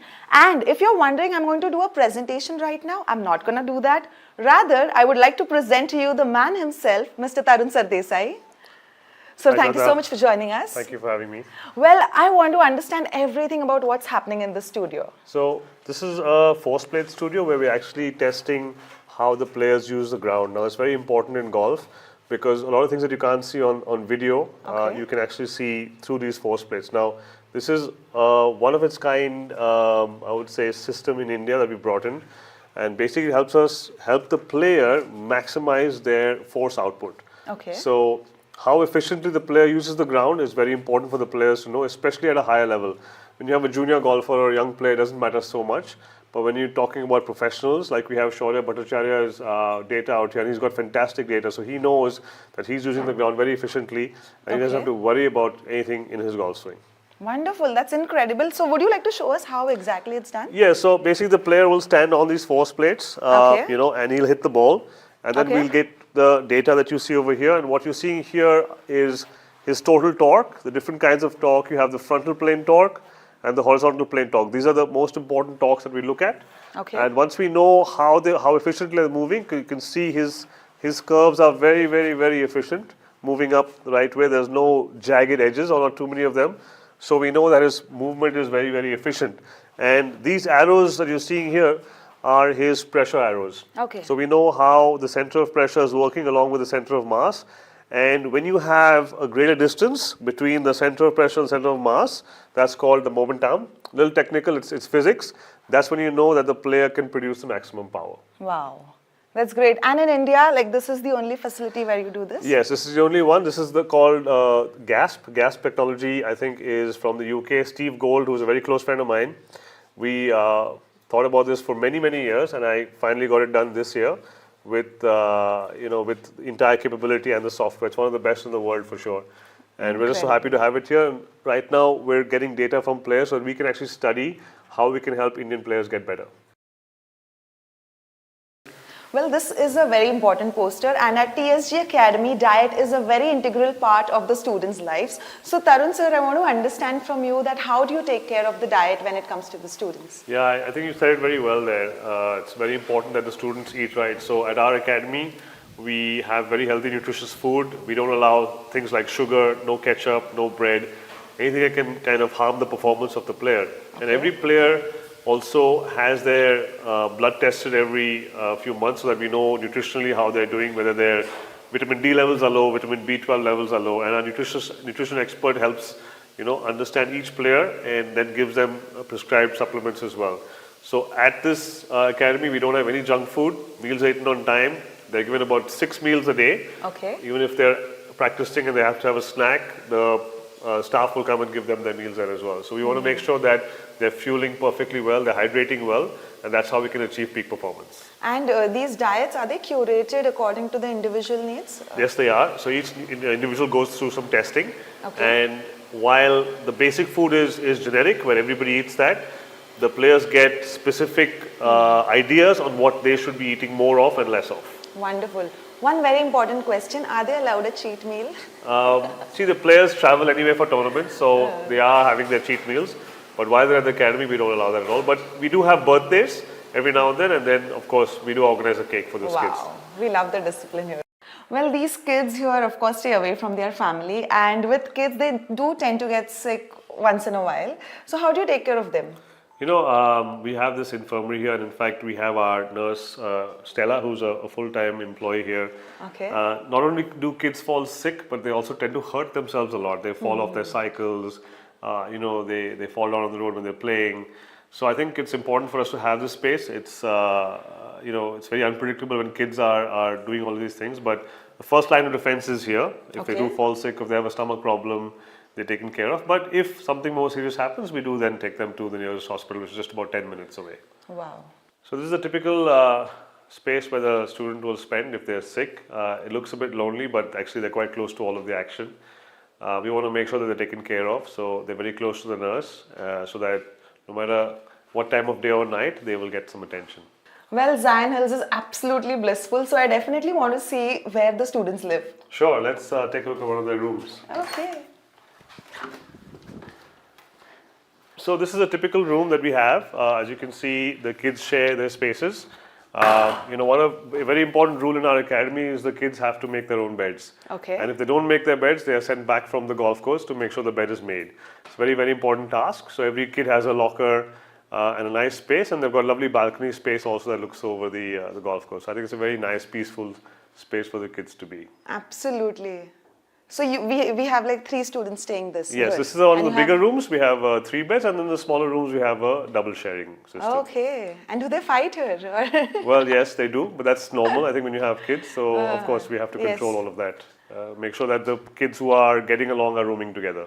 Okay. Wow, and you have some player pictures also on the Yes, that's wall? interesting. We have actually named every single room in the academy after a famous player. And we have a famous quote also there to motivate the kids. Wow, so you're keeping them inspired day in, day out. Absolutely, they need to be. Well, Tarun sir will now take us through the amazing facilities that we have at the TSG Academy. And with him, we have Sumit and Sanjay. So they're going to take us through the incredible gymnasium that we have here. Yeah, so Sanjay actually heads strength and conditioning, and Sumit is head of the entire sports science department, but he's also a physiotherapist. It's very important, I think, that kids get trained the right way, and our entire system is very scientific, led by these 2 gentlemen over here. So behind us, of course, we have the strength section.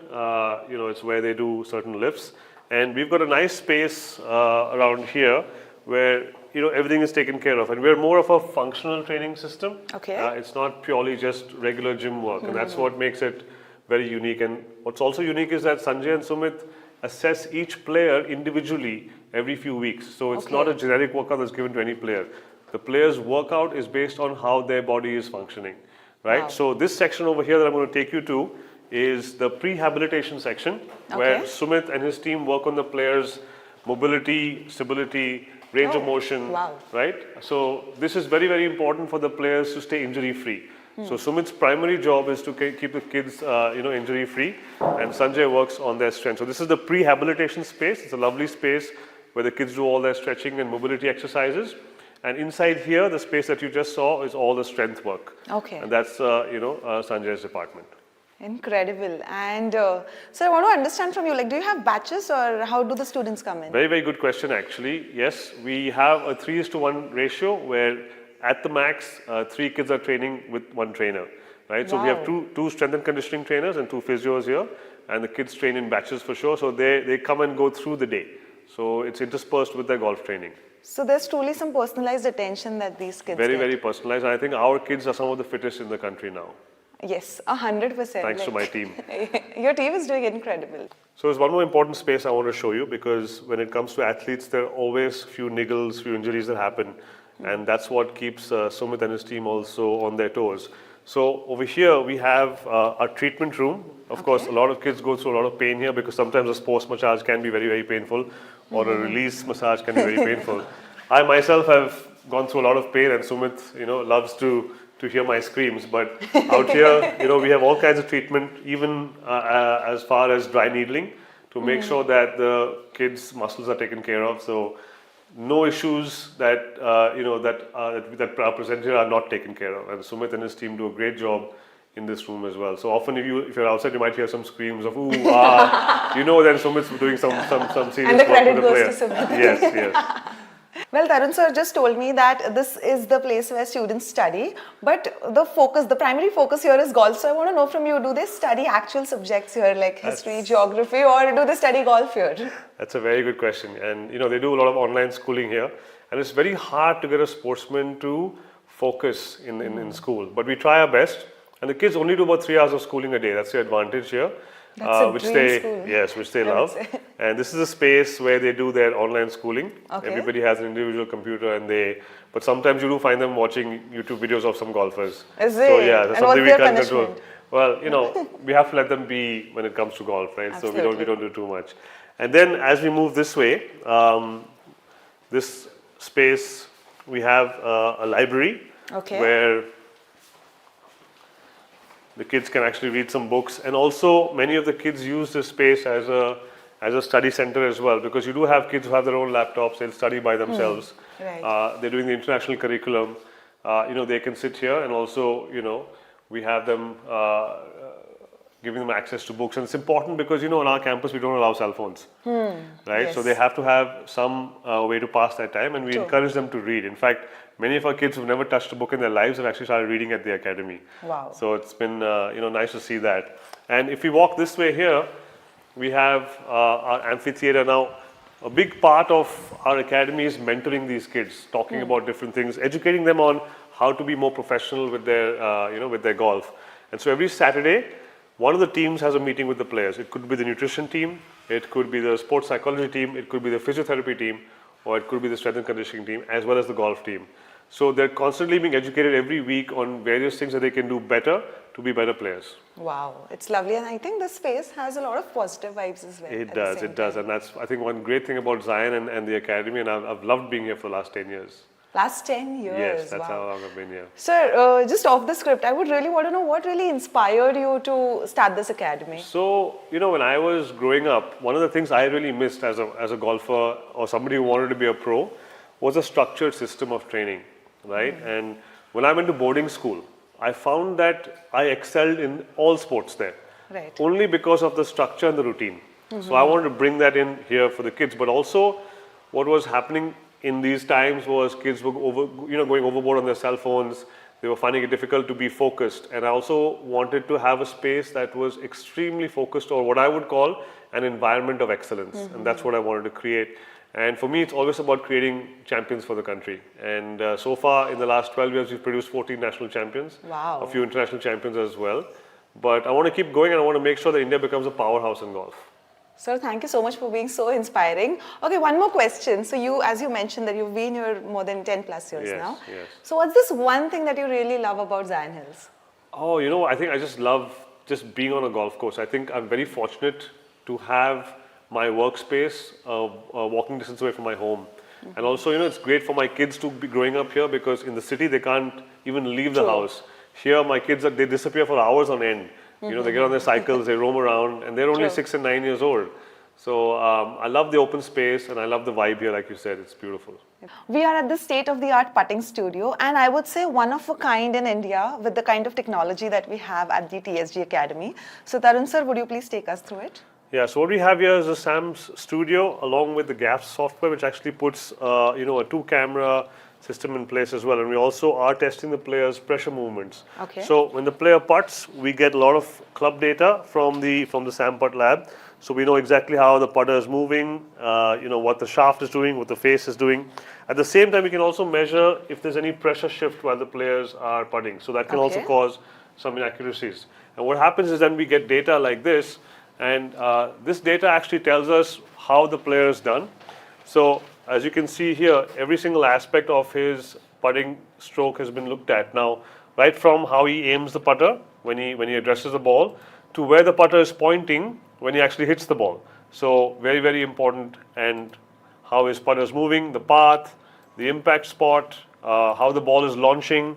Basically, every single parameter that a good player would need to be able to help his or her putting get to the next level is out here. And we generally bring the players in here, every few weeks, because one of the things that can happen is they can always regress a little bit if they go for tournaments. The technique does change. So what this helps us do is have a blueprint for every player, so we know that we can just come back to the blueprint every time there's a problem. Right. And sir, may I know who analyzes this? So all of our coaches are trained. I've been trained personally by a person called Phil Kenyon, who's one of the top coaches in the world. He trains all the PGA Tour players, and I have passed on all my knowledge to my team as well. So any of my coaches here can bring a student in and use this facility. Incredible. Well, sir, thank you so much for joining us, and thank you so much for bringing this world-class facility, this world-class infrastructure to us. And it was great to have you. Thank you. Thank you very much.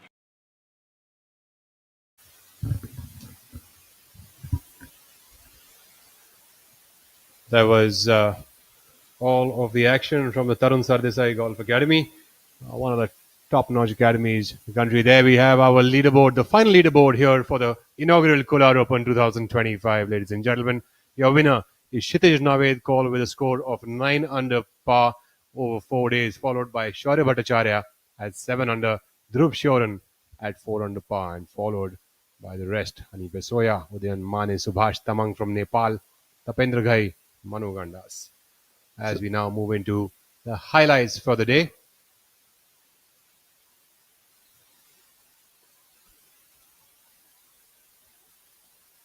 So Dhruv Shoran draining in one of the putts of his stellar round.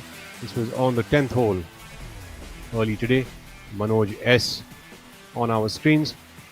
Manoj S, youngster, 17-year-old youngster, playing his rookie season on the PGT of India, draining putts like no one's business. There we have Kshitij Naved Kaul, who has he probably put that putter on a stove this morning, making it super hot before he landed up on the course.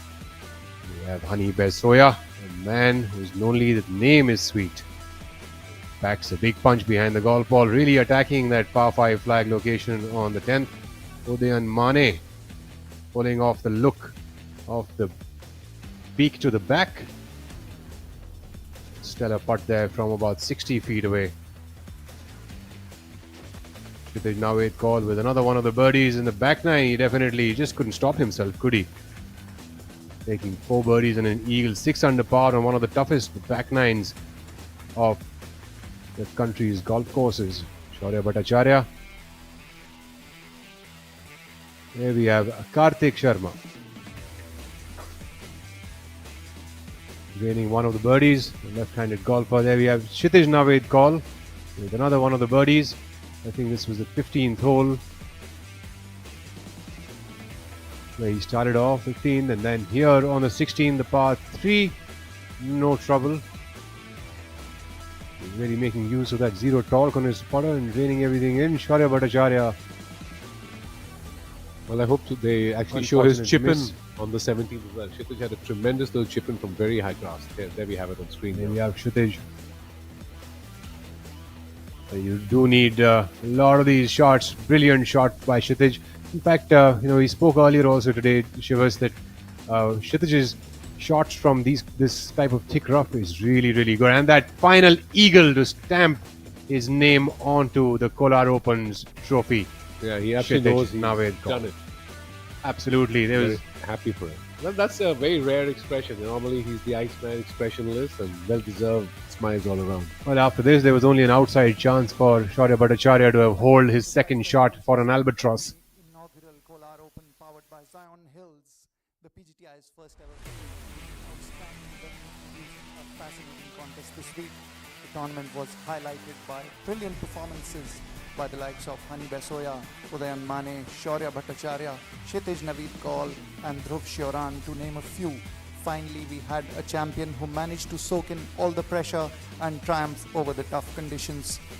Now, to begin proceedings, I'd like to invite here on stage Mr. Amandeep Johal, CEO, PGTI, and Mr. George, Managing Director, Zion Hills, Gulf County.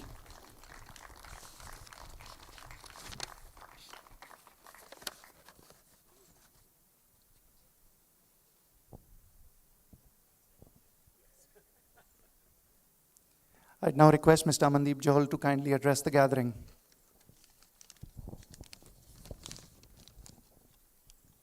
What an amazing venue. What an amazing venue. George, your entire team, Zion Hills, my God, you can make out from the applause. You know, most of the players are telling me this is a European tour event. This is a European tour venue. And soon shall happen. We'll make it happen. I think the players have enjoyed it, and I'm sure your team at Zion Hills have enjoyed it too, have enjoyed hosting us. I think the best quality golf was at show. Kshitij has, what an amazing finish. Birdie, birdie, birdie, eagle. Kshitij, who does that? Shaurya it looked as if he had taken away the title, but Kshitij had other plans, and many congratulations to both. I think great golf by most of the PGTI professionals. The cut was rather high, but I think it shows the teeth of this golf course, the quality of golf that needs to be played to tame Zion Hills. Many congratulations. Many congratulations to your entire team, George, Gaurav, Pavan, Jay Kumar from the golf course, Asad and Saikat from the F&B team, thank you very much. Your social media team, Adiba, I think she did a great job. And I want to thank all my PGTI players, referees, and the entire staff. I think they've done a commendable job, a great job at this wonderful venue. The PGTI is going from strength to strength. We are going to have 15 events in the back half. I think over 25 events and 33 crores in prize money. Soon we will be announcing a title partner for PGTI very soon. So which is great things to come for PGTI. The partnership from PGA Tour and DP World Tour has been extended. It's a great avenue for PGTI players to reach the higher stages. And I'm very proud that the PGTI is going the way it is. It can't happen without my tour partners, Rolex, Amul, IndusInd Bank, Victorious Choice, and now Amul and Campa have joined the bandwagon, along with Amrutanjan Electro Plus, Golf Plus Monthly, Golf Design. Doordarshan is showing PGTI on its network. You know what? There's so many people who have actually called me and said, we watched the PGTI live on Doordarshan on different airports. Last week in Bangalore, and I'm sure it'll be shown many, many, many events. Once again, thank you all, and many congratulations to Kshitij, and many congratulations to Zion Hills. Thank you very much. Thank you, sir. I'd now request Mr. Amandeep Johal to kindly present a plaque as a token of appreciation on behalf of PGTI to Mr. George, MD, Zion Hills, Gulf County.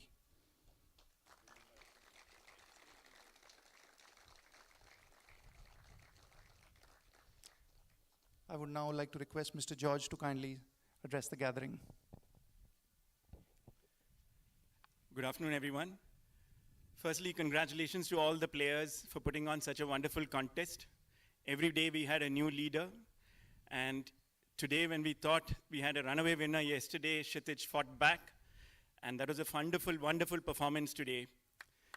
So congratulations to you all. Not sure how many of you know that not very far away from here, 20 kilometers from here, KGF, Kolar Goldfields, has one of the oldest golf courses in the world outside of the UK. It is still functional, though now a brown course.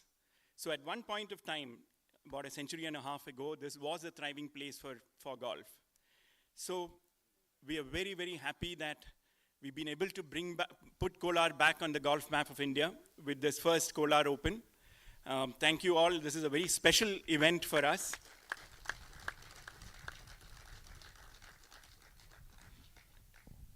As a course, we are a new baby, and I think the PGTI team, Amandeep, Sampath sir, Vikas, all of you took a big leap of faith when couple of months ago you came here, said, I think we'll take a chance, we'll do it here.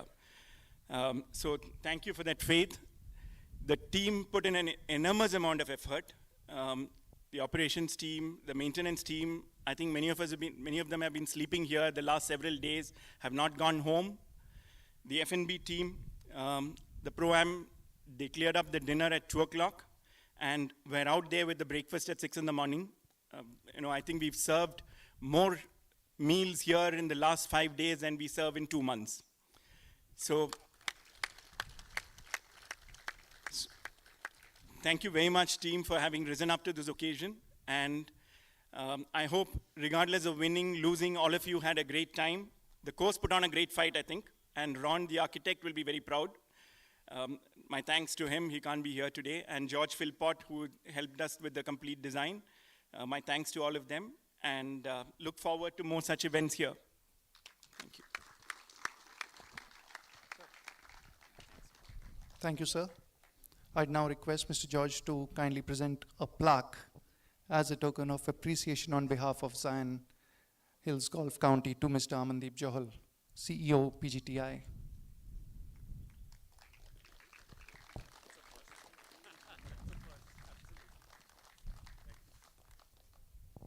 We'll now be announcing the winner of the social media contest for the professionals, and I'd request Mr. Amandeep Johal to kindly do the honors by presenting the check to the winner for the best reel of the week by a PGTI professional to Ronil Cooker with over 60,000 views. More than 60,000 views for Ronil. He shot his reel in front of the National Sports Day branding. Today being the National Sports Day, 29th August.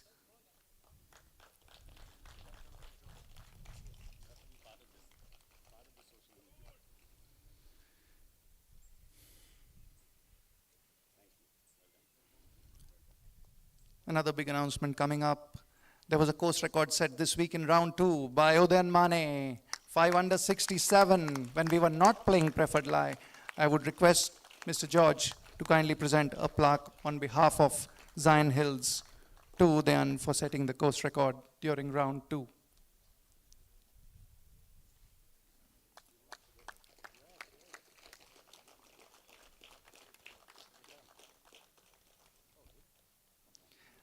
I would now request Mr. Amandeep Johal to kindly present a check of rupees 1 lakh to Udayan on behalf of PGTI for setting the course record here at Zion Hills Golf County.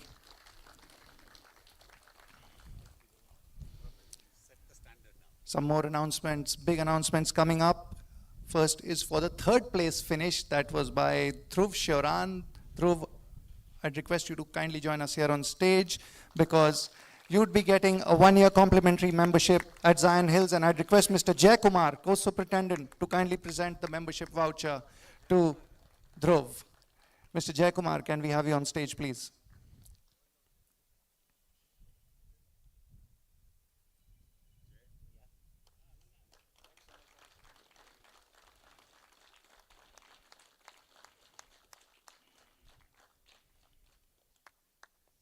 Congratulations to Dhruv. It's now time to announce the runner-up, and I'd request Mr. George and Mr. Amandeep Johal to kindly jointly present the prize to the runner-up, Shaurya Bhattacharya. Scores of 70, 72, 66 and 73 for a total of 7 under 281.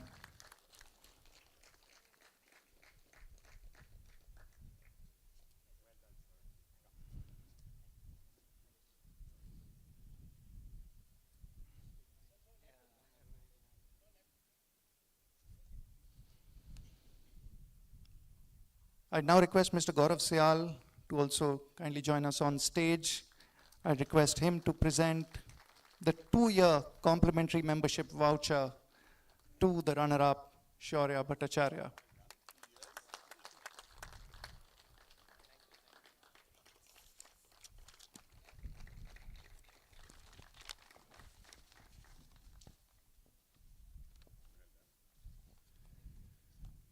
Finally, it's time to announce the winner, and I'd request Mr. George and Mr. Amandeep Joel to kindly jointly present the prize to the winner, who is Kshitij Naveed Kaul, with a total of 9 under 279, scores of 74, 69, 71 and 65.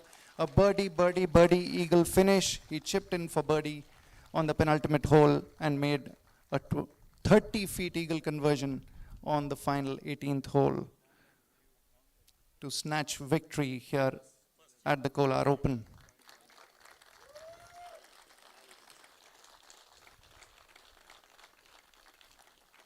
He gets a prize money check worth rupees 15 lakh for his effort. It is Kshitij's 5th professional title.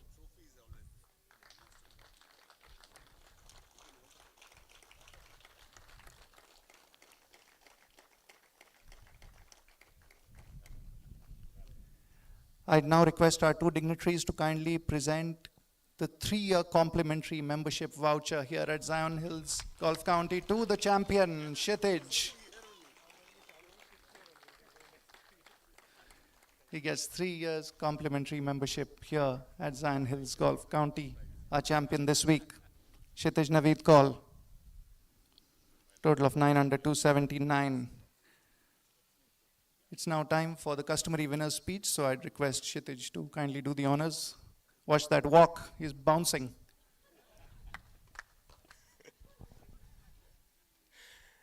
Good afternoon, everyone. What a week. Thank you so much to all the sponsors and tour partners for everything. And PGTI is just growing from strength to strength every day. And I look forward to the upcoming season. Huge thank you to the golf course, Zion Hills. The course was in amazing condition all week and amazing winds also.